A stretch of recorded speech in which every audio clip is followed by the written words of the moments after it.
തെസ്സലോനിക്കർ 5:16 വചനം കണ്ടത്, എപ്പോഴും സന്തോഷത്തോടെ ഇരിക്കുവിൻ, ഇടവിടാതെ പ്രാർത്ഥിക്കുവിൻ, എല്ലാ കാര്യങ്ങളും നന്ദി പ്രകാശിപ്പിക്കുവിൻ.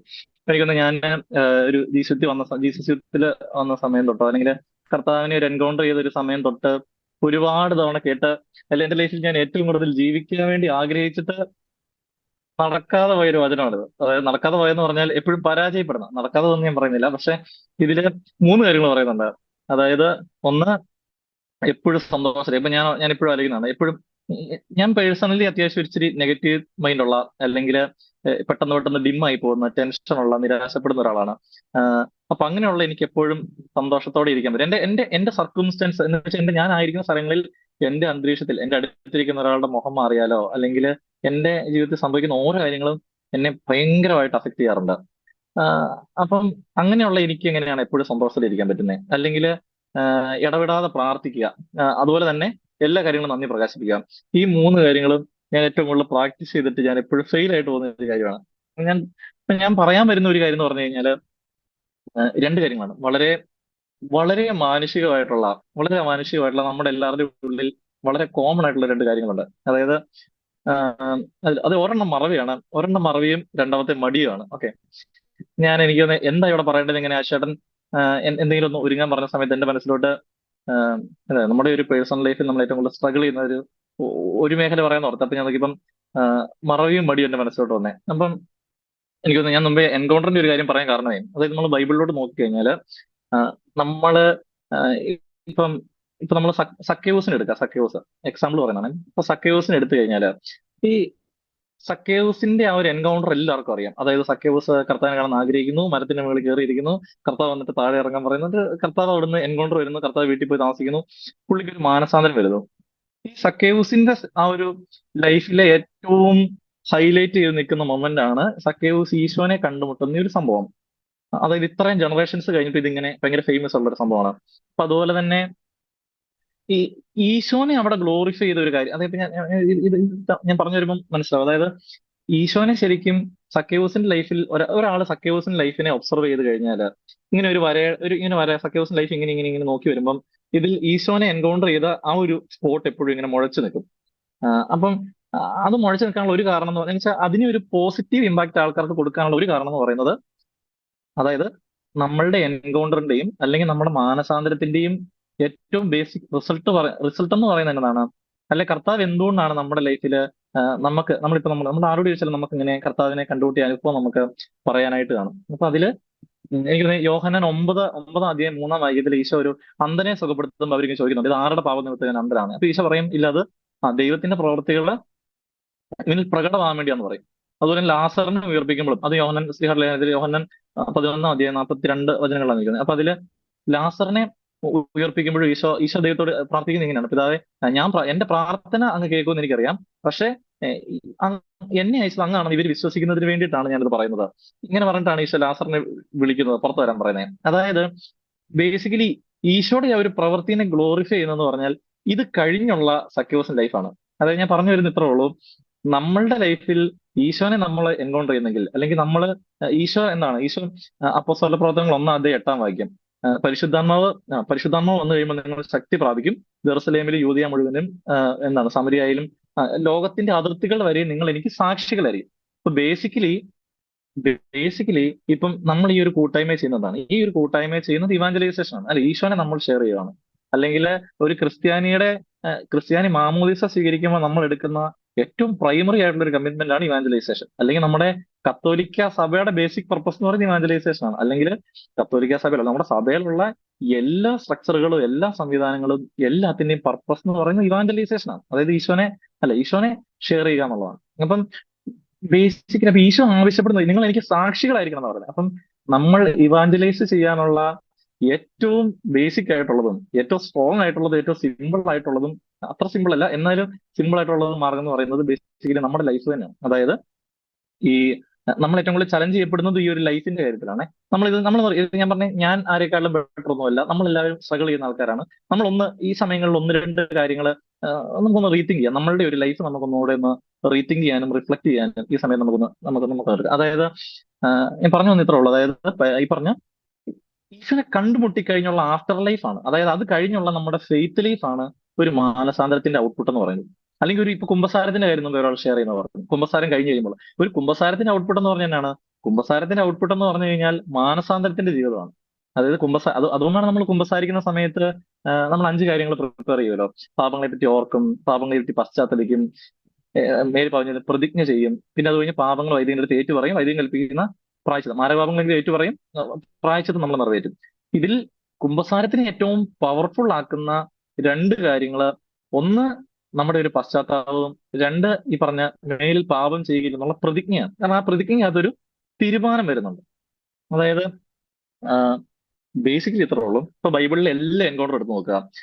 ഈ പറഞ്ഞ വളരെ ഇപ്പം സക്കേവൂസ് ഈശോനെ എൻകൗണ്ടർ ചെയ്ത് കഴിയുമ്പം ആ ഒരു സംഭവം അത്രയും ഗ്ലോറിഫൈഡ് ആകാനുള്ള കാരണം എന്താണ്? അതായത് തൊട്ട് പുറകെ സക്കേവൂസ് എന്ന് പറഞ്ഞാൽ സ്വത്തെല്ലാം അല്ലെ, എല്ലാം സ്വത്തിന്റെ ഇതെല്ലാം ഓഹരി എല്ലാം ഇങ്ങനെ ആൾക്കാർക്ക് കൊടുക്കുവാണ്.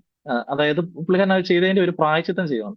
അതുപോലെ തന്നെ ഇപ്പം സമരിയാക്കാരി സ്ത്രീ, അല്ലെങ്കിൽ ബൈബിളില് ഓരോ ആൾക്കാരും, ബൈബിളിൽ നിന്നല്ല, നമ്മുടെ ലൈഫിലൂടെ എടുക്കുക, ഓരോ ആൾക്കാരും കർത്താവിനെ എൻകൗണ്ടർ ചെയ്ത് കഴിയുമ്പം ഈശോയുടെ ആ ഒരു ദൈവത്തിന്റെ പ്രവൃത്തി നമ്മുടെ ലൈഫിൽ പ്രകടമായി കഴിയുമ്പം ഓട്ടോമാറ്റിക്കലി കർത്താവ് അതിൽ നിന്ന് ആഗ്രഹിക്കുന്നത് എന്താണ് ശരിക്കും?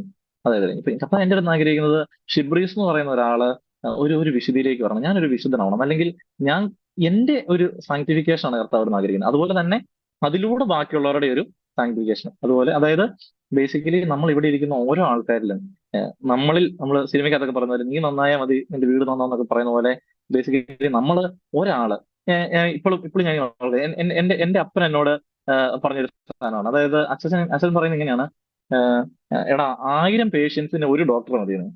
അപ്പൊ 1000 പേഷ്യൻസ് ഉണ്ടല്ലോ എന്നോർത്ത് 1000 ഡോക്ടർമാരുടെ ആവശ്യമില്ല, 1000 പേഷ്യൻസിന് ഒരു ഡോക്ടർ മതിയെന്ന്. അപ്പൊ പറയും നമുക്ക് തീരുമാനം എന്നോട് പറഞ്ഞു, നമുക്ക് തീരുമാനിക്കാം നിനക്ക് പേഷ്യന്റ് ആവണോ ഡോക്ടർ ആവണോ എന്നുള്ളത്. അപ്പൊ അതായത് കർത്താവ് നമ്മളെ, അതായത് അങ്ങനെ നമ്മുടെ ഒരു അതാണ് നമ്മളിങ്ങനെ ആൾക്കാരെ ഇവാഞ്ചലൈസ് ചെയ്യുമ്പോൾ സ്വയം നമ്മളെ തന്നെ ഒന്ന് നവീകരിച്ചു കഴിഞ്ഞാൽ ഓട്ടോമാറ്റിക്കലി ബാക്കിയുള്ളവരിലേക്കും ഓട്ടോമാറ്റിക്കലി ഈ സാധനം സ്പ്രെഡ് ആവുന്നതാണ്. അപ്പൊ ഞാൻ പറഞ്ഞു വന്ന നമ്മുടെ ആ ഒരു കാര്യത്തോട്ട് നമ്മൾ വരുവാണ്. അപ്പൊ അതില് നമ്മളുടെ ലൈഫിൽ ഏറ്റവും ഇമ്പോർട്ടന്റ് ആയിട്ടുള്ള കാര്യം എന്ന് പറയുന്നത് നമ്മുടെ ഈ ഒരു നമ്മുടെ ഫെയ്ത്ത് ലൈഫാണ്. അതായത് എന്റെ ഒരു വിശ്വാസം ഭയങ്കര ഞാൻ കുറെ നാളായിട്ട് ഞാനിങ്ങനെ ഭയങ്കരമായിട്ട് വളരണമെന്നൊക്കെ ആഗ്രഹം മനസ്സിൽ കൊണ്ടുവരുന്നത്. കുറെ നാളായിട്ട് ഞാൻ എപ്പോഴും വിചാരിച്ചുകൊണ്ടിരുന്ന ഒരു പൊട്ടച്ചിന്ത ഉണ്ടായിരുന്നു. അതായത് എന്റെ മനസ്സിൽ വിശ്വാസം എന്നത് ഇങ്ങനെ ഏറി നിൽക്കുന്ന ഒരു സാധനമായിരുന്നു. അതായത് ഞാൻ വിശ്വസിക്കുന്നുണ്ട്, ഞാൻ ഈശ്വരനെ ഒത്തിരി സ്നേഹിക്കുന്നുണ്ട്, പക്ഷേ എന്റെ ലൈഫിൽ ഇതെല്ലാം പരാജയമാണ്. എന്റെ മെയിൻ പ്രശ്നം ഇതായിരുന്നു. ഞാൻ പറഞ്ഞു വന്നത്, നമ്മളെ ഏറ്റവും കൂടുതൽ ഇമ്പോർട്ടന്റ് ആയിട്ടുള്ള സാധനം നമ്മുടെ ഒരു വിറ്റ്നസിങ് ലൈഫാണ്. പക്ഷെ നമ്മൾ ഏറ്റവും കൂടുതൽ ചലഞ്ച് ചെയ്യപ്പെടുന്നത് നമ്മുടെ ഒരു വിറ്റ്നസിങ് ലൈഫ് കാരണം. അതായത് നമ്മളുടെ ഒരു ലൈഫ് വിറ്റ്നസിങ്, അതായത് എന്റെ ജീവിതം, അതായത് എനിക്ക് മനസ്സിലായ കൺവിക്ഷൻ ഇതാണ്. അതായത് എന്റെ മനസ്സിൽ ഈ പറഞ്ഞ എന്റെ വിശ്വാസം എന്നുള്ളത് ഏറെ നിൽക്കുന്ന ഒരു സാധനമാണ്. ഞാൻ വിശ്വാസിയാണ്, അല്ലെങ്കിൽ ഞാൻ വിശ്വസിക്കുന്ന ഒരാളെന്നൊരു ചിന്തയായിരുന്നു. പക്ഷേ ഞാനിപ്പോ മനസ്സിലാക്കാന്ന് പറഞ്ഞാല് വിശ്വാസം എന്നുള്ളത് ഇങ്ങനെ ഏറെ നിൽക്കുന്ന ഒരു സാധനമല്ല. വിശ്വാസം എന്നുള്ളത് നമ്മുടെ പ്രവൃത്തിയാണ്. അതുകൊണ്ടാണ് യാക്കോബ് ശ്ലീഹ പറയുന്നത്, യാക്കോബ് 2:26 അതിൽ പറഞ്ഞ ഇങ്ങനെയാണ്, അതായത് പ്രവൃത്തി കൂടാതെയുള്ള വിശ്വാസം നിർജ്ജീവമാണ്. അതായത് വിശ്വാസം എന്ന് പറയുന്നത് നമ്മുടെ പ്രവൃത്തിയാണ്, അതായത് നമ്മുടെ ആക്ഷൻസ് ആണ്. വിശ്വാസം എന്ന് പറയുന്നത് എന്റെ ലൈഫാണ് ആക്ച്വലി. ഞാനൊരു വിശ്വാസിയാണെങ്കിൽ അതെന്റെ ലൈഫാണ് പ്രൂവ് ചെയ്യേണ്ടത്. ഞാൻ വന്നിട്ട് ഇവിടെ ഇരുന്ന് എല്ലാവരോടും വചനമെല്ലാം പ്രസംഗിക്കുകയും ഞാനിങ്ങനെ വഴിയിൽ കള്ളു കുടിച്ച് കൂത്താടി ഒരു പൊട്ട ലൈഫ് ജീവിക്കുന്ന ഒരാളാണെങ്കിൽ ശരിക്കും ഞാൻ അവിടെ ചോദ്യം, ഞാൻ പറയുന്ന കാര്യം കൊണ്ട് ആൾക്കാർക്ക് ഉപകാരം ഉണ്ടായിരിക്കും, പക്ഷെ ഞാൻ അവിടെ എന്റെ ലൈഫിൽ ഞാൻ അത് ചോദ്യം ചെയ്യപ്പെടുമല്ലോ. അപ്പൊ എന്റെ ഫെയ്ത്ത് ഉള്ളിലുള്ള ആൾക്ക് ഉറപ്പായിട്ടും അത് ആക്ഷനിലോട്ട് വരും. അതായത് നമ്മൾ ശരിക്കും പറഞ്ഞ ഏറ്റവും സ്ട്രഗിൾ ചെയ്യുന്ന ഒരു കാര്യം എന്ന് പറഞ്ഞാൽ നമ്മളുടെ മനസ്സിലുള്ള ഈ ഒരു വിശ്വാസവും നമ്മളുടെ ആക്ഷൻസും തമ്മിൽ സിങ്ക് ആവുന്നില്ല എന്നുള്ളതാണ്. അപ്പം ഞാനിങ്ങനെ ഏറ്റവും കൂടുതൽ സ്ട്രഗിൾ ചെയ്യുന്ന ഒരു 2 സാധനമാണ് ഞാൻ മറവിയും ഈ പറഞ്ഞ മടിയും. അതായത് ഭയങ്കര ആഗ്രഹമുണ്ട് കർത്താവിനെ സ്നേഹിക്കണമെന്നും വചനം ജീവിക്കണമെന്നും വചനം പഠിക്കണം, ഇതെല്ലാം ചെയ്യണം, നല്ല കാര്യങ്ങൾ ചെയ്യണം, എല്ലാവർക്കും നല്ല ചെയ്യണം, വിശുദ്ധനായിട്ട് ജീവിക്കണം എന്നൊക്കെ നമുക്ക് ആഗ്രഹം ഉണ്ടെങ്കിലും പലപ്പോഴും നമുക്ക് പറ്റുന്നില്ല. നമ്മൾ എപ്പോഴും വീണു പോകും. പറഞ്ഞ പോലെ വീട്ടിൽ എപ്പോഴും നമ്മളെ ചിലപ്പോൾ ചീത്ത പറയുമായിരിക്കും, അല്ലെങ്കിൽ നമ്മുടെ ലൈഫ് ചിലപ്പോൾ ആൾക്കാർക്ക് ദുർമാതൃകയാകുമായിരിക്കും. എന്നെ ഇത് ഒത്തിരി ബുദ്ധിമുട്ടിക്കുന്ന ഒരു സാധനമാണ്. ഞാൻ ആഗ്രഹിക്കുന്ന ഒരു വിശുദ്ധി എനിക്ക് ജീവിക്കാൻ പറ്റുന്നില്ലല്ലോ. ഞാൻ എല്ലാ ആഴ്ചയും പ്രാർത്ഥനാ കൂട്ടായ്മ കയറുന്നുണ്ട്, ഓൺലൈൻ കൂട്ടായ്മ കയറുന്നുണ്ട്, അല്ലെ എല്ലാ ആഴ്ചയും ഞാൻ എല്ലാ ദിവസവും കഷ്ടപ്പെട്ട് പള്ളിയിൽ പോകുന്നുണ്ട്, അല്ലെങ്കിൽ ആഴ്ച കുമ്പസാരിക്കുന്നുണ്ട്, അല്ലെ ഞാൻ എന്നും പ്രാർത്ഥിക്കാൻ ശ്രമിക്കുന്നുണ്ട്, പക്ഷെ എനിക്ക് പറ്റുന്നില്ലല്ലോ. അപ്പൊ ഇങ്ങനെ ഞാൻ ഏറ്റവും കൂടുതൽ പറഞ്ഞ മറവിയുടെ കാര്യം ഞാൻ പറയാൻ കാരണം ഞാൻ ഏറ്റവും കൂടുതൽ സ്ട്രഗിൾ ചെയ്യുന്ന ഒരു സാധനം എന്റെ ഉത്തരവാദിത്തങ്ങളാണ്. അതായത് എന്റെ എന്റെ എന്റെ വീട്ടിൽ ഞാനിങ്ങനെ വളരെ റീസെന്റ് ആയിട്ട് ഞാനിങ്ങനെ ഇപ്പോഴും എന്റെ വീട്ടിൽ എനിക്കൊരു എന്റെ ഒരു ഫെയ്ത്ത് ലൈഫ്, എന്റെ വിറ്റ്നസിംഗ് ലൈഫ് മോശമാണെന്ന് എനിക്ക് തോന്നിയപ്പം ഇപ്പൊ ഞാനിങ്ങനെ വളരെ കഴിഞ്ഞ ദിവസങ്ങളിൽ ഞാനിങ്ങനെ ദിവ്യകരണത്തിന് മുമ്പിൽ ഇരുന്ന സമയത്ത് എനിക്ക് പെട്ടെന്നൊരു ചിന്ത വന്നിങ്ങനെ എന്റെ റോളുകൾ ഒന്ന് ഐഡന്റിഫൈ ചെയ്യുക എന്നുള്ളത്. അപ്പം ബേസിക്കലി ബേസിക്കലി ഫെയ്ത്ത് ജീവിക്കുക എന്നുള്ളതിൽ കുറച്ചുകൂടെ സിമ്പിൾ ആയിട്ട് ഞാനിതൊരു പ്രാക്ടിക്കൽ ലൈഫിലോട്ട് പറയുകയാണെങ്കിൽ നമ്മുടെ ഒരു പ്രാക്ടിക്കൽ ലൈഫിലോട്ട് വരുമ്പം വിശ്വാസം ജീവിക്കുക എന്നുള്ളതിന്റെ ഏറ്റവും എളുപ്പമുള്ള മാർഗം എന്ന് പറയുന്നത്, ഒന്ന് നമ്മുടെ റോളുകൾ ഐഡന്റിഫൈ ചെയ്യുക, രണ്ട് ആ റോളുകളുടെ ഉത്തരവാദിത്തങ്ങൾ ജീവിക്കുക. ഇത് ഇച്ചിരി സ്നേഹത്തോടെ ചെയ്ത് കഴിയുമ്പം ഒരു കർത്താവിന് ഒന്ന് സമർപ്പിച്ച് ചെയ്ത് കഴിയുമ്പോഴത്തേനും നമ്മുടെ ഒരു പകുതി മുക്കാൽ ഭാഗം ശരിക്കും ശരിയാവും. ഞാൻ ബേസിക്കലി ഇപ്പൊ എക്സാമ്പിൾ പറയാം. അതായത് ഏഹ്, എന്താണ് നമ്മുടെ റോളുകൾ എന്താണ്. ഇപ്പൊ എന്റെ അപ്പനെയും അമ്മയും എടുത്തോളം ഞാനൊരു മകനാണ്. എന്റെ ചേച്ചിനെയും ചേട്ടനെ സംബന്ധിച്ചിടത്തോളം ഞാനൊരു അനിയനാണ്.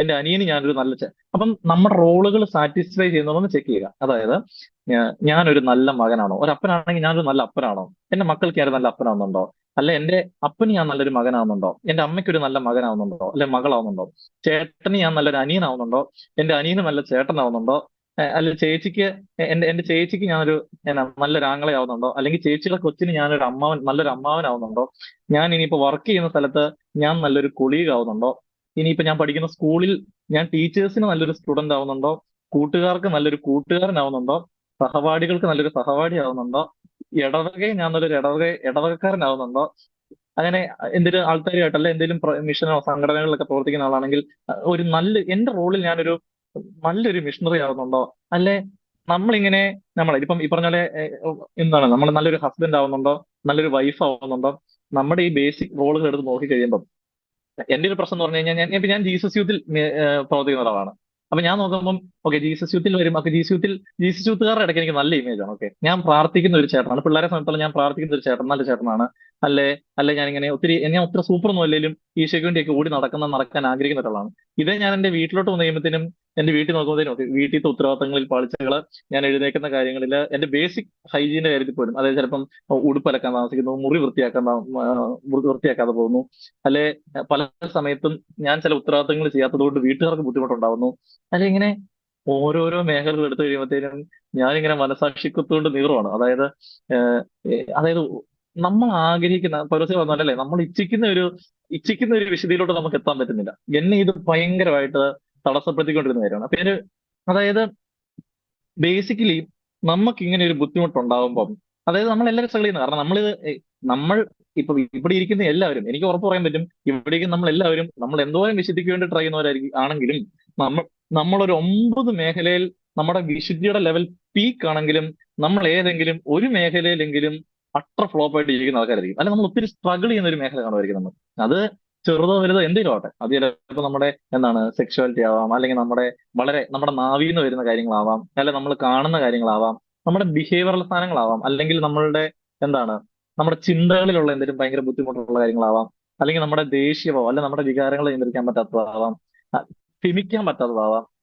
എന്തെങ്കിലും ഒരു മേഖലയിൽ പ്രശ്നമുള്ളവരാണ് നമ്മൾ. അതുകൊണ്ട് നമുക്ക് ഒരിക്കലും അതുകൊണ്ടാണ് നമുക്ക് ശരിക്കും പറഞ്ഞാൽ വേറൊരാളുടെ സ്പിരിച്വാലിറ്റി നോക്കിയിട്ട് അയാളെ വെച്ച് എനിക്ക് കമ്പയർ ചെയ്യാൻ പറ്റത്തില്ല. അത് കഴിഞ്ഞ ദിവസം ആരോ പറഞ്ഞൊരു കാര്യം പെട്ടെന്ന് ഇങ്ങനെ മനസ്സിലോട്ട് ഒരു കാര്യം വന്നു ഇങ്ങനെയാണ്. അതായത് ആരോ ഇങ്ങനെ എന്തോ ചോദിച്ചു, എന്നാ സ്വർഗത്തിലേക്ക് പോകാൻ എത്ര വഴിയുണ്ടെന്നോ അങ്ങനെ എന്താണ്ട് എങ്ങനെ ചോദിച്ചു. അന്നേരം ആ, അയാള് അയാൾ ഇങ്ങനെ പറഞ്ഞൊരു മറുപടി പറയാം. എന്താണ് ഇൻഫിനിറ്റ് നമ്പർ, ഇപ്പൊ 100 കോടി മനുഷ്യരുണ്ടെങ്കിൽ 100 കോടി വഴികളുണ്ടെന്ന്, അങ്ങനെയാണ് അയാൾ പറഞ്ഞ മറുപടി. അതായത് 100 കോടി മനുഷ്യരുണ്ടെങ്കിൽ 100 കോടി വഴികളുണ്ട്. അതായത് ബേസിക്കലി നമുക്കൊരിക്കലും നമ്മുടെ സ്പിരിച്വാലിറ്റി ബാക്കിയുള്ളവരുടെ സ്പിരിച്വാലിറ്റി കണ്ട് നമുക്ക് ഇൻസ്പയർഡ് ആവാം, പക്ഷെ ഒരിക്കലും അവന്റെ സ്പിരിച്വാലിറ്റി പോലെ ആവുന്നില്ലോ, ഇവന്റെ സ്പിരിച്വാലിറ്റി പോലെ ഇവളുടെ പോലെ ആവുന്നില്ലോ, നമുക്ക് കമ്പയർ ചെയ്യാൻ കുറച്ചൊക്കെ പറ്റും. എന്നാൽ പോലും നമ്മൾ ശരിക്കും മനസ്സിലാക്കേണ്ടത് പറഞ്ഞതാണ് എഫേസസ് 2:10. അതായത് ആഹ് എന്താണ് ദൈവത്തിന്റെ പദ്ധതികൾക്കായിട്ട് അല്ലെ ദൈവം മുൻകൂട്ടി നിശ്ചയിച്ചിരിക്കുന്നത് പോലെ അല്ലെ അവിടുത്തെ പദ്ധതികൾ നമ്മൾ നടപടിയാവാൻ വേണ്ടി നടക്കാൻ വേണ്ടി നമ്മൾ യേശു ക്രിസ്തു സൃഷ്ടിക്കപ്പെട്ടിരിക്കുന്നതാണ് പറഞ്ഞു. ഞാൻ എക്സാക്ട് കൊട്ടേഷൻ മറന്നുപോയി. അതായത് ബേസിക്കലി ഇത്രേ ഉള്ളൂ. ദൈവം ദൈവം മുൻകൂട്ടി നിശ്ചയിച്ചിരിക്കുന്ന സൽപ്രവർത്തികൾക്കായി യേശു ക്രിസ്തുവിൽ സൃഷ്ടിക്കപ്പെട്ടിരിക്കുന്നതാണ് എഫേസസ് 2:10. അതായത് ഇൻഡിവിജ്വലി നമ്മളിൽ ഓരോരുത്തരിലും ഇപ്പൊ നമ്മൾ വിശുദ്ധന്മാരെ നോക്കിയാൽ മതി. ഓരോ വിശുദ്ധന്മാർക്ക് ഓരോ കാര്യമാണ്. ചിലർ ആശ്രമത്തിൽ ഇരുന്ന് പ്രാർത്ഥിക്കുന്നവരാണ്, ചിലർ ഇങ്ങനെ മദർ പോലെ വൻ മിഷണറിമാരാണ്, ചിലര് പ്രീച്ചേഴ്സ് ആണ്, ചിലര് സന്യാസിനികളാണ്, ചിലർ കുടുംബജീവിതം നയിക്കുന്നവരാണ്, ചിലർ രാജാക്കന്മാരാണ്, ചിലർ മാർപ്പാപ്പന്മാരാണ്. പൊസിഷൻസ് വേരി ചെയ്യുന്നുണ്ട്. പക്ഷെ ബേസിക്കലി ഓരോ ആൾക്കാർക്കും അവന്റെ അതായത് ഒരു ഒരു ക്രിസ്ത്യാനിയുടെ ലൈഫിന്റെ ഒരു ഇതിന്റെ ഒരു ക്രീം സാധനം എന്ന് പറയുന്നത് ഇതാണ്. ചേട്ടൻ ആ വചനം ഇവിടെ പോസ്റ്റ് ചെയ്തിട്ടുണ്ട്. നമ്മൾ ഇത് ശരിക്കും നമ്മൾ നമ്മുടെ ഒരു ഇൻഡിവിജ്വൽ ഒരു കോളുമായിട്ട് നമ്മൾ ഇതിനെപ്പറ്റി ചിന്തിക്കുന്നതാണ്. ഞാൻ പറഞ്ഞ നമ്മുടെ ഒരു വൊക്കേഷൻ കോൾ പോലും അല്ല, പക്ഷെ ഇൻഡിവിജ്വലി നമ്മുടെ ഒരു ക്രീം സംഭവം എന്ന് പറഞ്ഞു കഴിഞ്ഞാല് നമ്മൾ ആയിരിക്കുന്ന സ്ഥലങ്ങളിൽ, അല്ല നമ്മൾ ആയിരിക്കുന്ന നമ്മൾ തിരഞ്ഞെടുക്കുന്ന ഒരു ജീവിതത്തിൽ ഏറ്റവും സിമ്പിൾ ആയിട്ടുള്ള വളരെ ഓർഡിനറി ആയിട്ടുള്ള ജീവിതത്തിൽ ഈശോയ്ക്ക് ഒരു പൂർണ്ണമായ ഈശോ സ്നേഹത്തോടെ ജീവിക്കുക എന്നുള്ളതാണ്. ഇപ്പൊ നമ്മള് പരിശുദ്ധ അമ്മ, പരിശുദ്ധ അമ്മ പീക്ക് ലെവലിലുള്ള വിശുദ്ധയാണ്, അല്ലെ പരിശുദ്ധ എന്നാണ് നമ്മൾ പറയുന്നത്. അതുപോലെ പക്ഷെ പരിശുദ്ധ അമ്മ ആ ജീവിച്ചിരുന്ന സമയത്ത്, അല്ലെ അമ്മയുടെ വിശുദ്ധി എന്ന് പറഞ്ഞാൽ അമ്മേനെ ആൾക്കാർ നോട്ടീസ് പോലും ചെയ്തിട്ടില്ല. ഒരു പക്ഷേ അടുത്തുള്ളവർക്ക് അറിയായിരിക്കും, പേഴ്സൺ അറിയാവുന്നവർക്ക് അറിയായിരിക്കും. പക്ഷെ അതായത് നമ്മളുടെ ഇവിടെയാണെങ്കിൽ നമ്മൾ വാച്ചോട്ടം ഭയങ്കര സൂപ്പർ എന്നൊക്കെ നമ്മൾ ഭയങ്കര ഭയങ്കര നമ്മളൊരു ഹൈപ്പ് കൊടുക്കുന്ന പോലെ അമ്മ ഇങ്ങനെ ആരാലും അറിയപ്പെടാതെ വളരെ ഒതുങ്ങി, അതായത് ആ നമ്മുടെ വിശുദ്ധിയുടെ ഇത് കൂടുന്തോറും നമ്മുടെ എളിമയും നമ്മുടെ ഒതുക്കവും ഒക്കെ കൂടുന്നു പറയുന്നത് പോലെ അമ്മ അങ്ങനത്തെ ഒരു ജീവിതം ജീവിച്ച ഒരാളാണ്. അപ്പൊ അതുപോലെ ഇപ്പം യോസേപ്പിതാവാണേലും ഈശോനെ അവര് വളരെ പുച്ഛത്തോടെയാണല്ലോ പറയുന്നത്. അതായത് ഓ ഇവൻ ആ തച്ചന്റെ മകനല്ലേ, ഇവൻ എങ്ങനെ ഇതെല്ലാം പറയുന്നത്. ഈശോനെ അവരങ്ങനെ ചിന്തിക്കുന്നത് ഒരു സാധാരണ നോർമൽ ആശാരിയുടെ മോനാണല്ലോ എന്നാണ് അവർ ഈശോനെ ടാഗ് ചെയ്യുന്നത്. അപ്പം നമ്മൾ വളരെ ഓർഡിനറി ലൈഫ് ജീവിക്കുന്നവരാണ്. നമ്മുടെ മുന്നിൽ എക്സ്ട്രാ ഓർഡിനറി ആയിട്ട് ജീവിച്ചു പോയ ഒരുപാട് ആൾക്കാരുണ്ട്. പക്ഷെ എനിക്ക് നമ്മളുടെ ഒരു കോളിൽ ഈ പറഞ്ഞ ഇവരെ പോലെ ആവാനായിട്ട്, അതായത് ഇൻഡിവിജ്വലി ഓരോ ലൈഫിലും ഇപ്പം IT കമ്പനി ജോലി ചെയ്യുന്ന ആൾക്കും കൂലിപ്പണി ചെയ്യുന്ന ആൾക്കും വലിയ ബിസിനസ്മാനും ജോലി ഇല്ലാത്ത ആൾക്കും ആർക്കും വിശുദ്ധനാവാൻ പറ്റുന്നത് പോലെയാണ് ഈശോയുടെ ആ ഒരു കോളർ. അതിനെനിക്ക് തോന്നുന്നത് നമ്മളുടെ ഒരു വ്യക്തിപരമായ പ്രാർത്ഥനയും നമ്മൾ വചനം വായിക്കും, നമ്മുടെ ഈ ഒരു ആത്മീയ വളർച്ചയ്ക്കായിട്ട് നമ്മൾ ചെയ്യുന്ന കാര്യങ്ങള് അതിന് നമ്മളെ ഹെൽപ്പ് ചെയ്യുന്ന ഒരു കാര്യങ്ങളാണ്. അതില് ഒന്നാമത്തെ കാര്യം ഞാൻ പറഞ്ഞ ഇത്രേ ഉള്ളൂ. ബേസിക് ആയിട്ട് എനിക്ക് തോന്നുന്നത് നമ്മൾ ഈ ഒരു കൂട്ടായ്മകളിലൊക്കെ ഇരിക്കുമ്പോഴും ഇത് കഴിയുമ്പോഴും ഇൻഡിവിജ്വലി സ്പിരിറ്റ്സ് നമ്മൾ വളരാൻ ആഗ്രഹിക്കുന്നുണ്ട്. വളരെ സിമ്പിൾ ആയിട്ടുള്ള കാര്യമാണ് നമ്മൾ ഈ പറഞ്ഞു. ഒന്ന് നമ്മുടെ റോളുകളിലൊക്കെ ഒരു പേപ്പറൊക്കെ എടുക്കുക. നമ്മുടെ സ്പിരിച്വൽ ആത്മീയ കാര്യത്തിന് വേണ്ടി നമ്മൾ എടുക്കുന്ന ഒരു ബേസിക് എഫോർട്ടാണ്. നമുക്ക് വേണേൽ മനസ്സുകൊണ്ട് ചിന്തിക്കാം, പക്ഷെ ഒരു പേപ്പറൊക്കെ എടുത്ത് എഴുതുവാണെങ്കിൽ കുറച്ചുകൂടെ പ്രാക്ടിക്കലാണ്. അതായത് നമുക്ക് നമ്മുടെ റോളുകളൊക്കെ ഒന്ന് ഐഡന്റിഫൈ ചെയ്ത് എഴുതിയിട്ട് നമ്മുടെ ഇത് നമ്മളൊന്ന് വരിക, നമുക്ക് നമ്മളെ തന്നെ അനലൈസ് ചെയ്യാം. നമ്മൾ അനലൈസ് ചെയ്ത് നമ്മുടെ പ്രവർത്തികളെ അനലൈസ് ചെയ്യാം. അതായത് ഞാൻ നമ്മൾ അനലൈസ് ചെയ്ത് കഴിയുമ്പോൾ നമുക്ക് മനസ്സിലാവും നമ്മുടെ ലൈഫിൽ ഇന്ന പോരായ്മകളുണ്ട്. ഇത്രയും മനസ്സിലായി കഴിയുമ്പോഴത്തേനും ഈശോയോടുള്ള സ്നേഹം എടുത്ത് കഴിയുമ്പോൾ അതിനേക്കാട്ടിലും പോരായ്മകൾ നമ്മുടെ കുമ്പസാരത്തിലൊക്കെ നമ്മൾ ആത്മശോധന ചെയ്യുന്നുണ്ട്. അപ്പൊ അതുപോലെ നമ്മൾ കുറെ നമ്മുടെ പ്രശ്നങ്ങൾ മനസ്സിലാവും, കുറേയൊക്കെ പ്രശ്നങ്ങൾ മനസ്സിലാവും.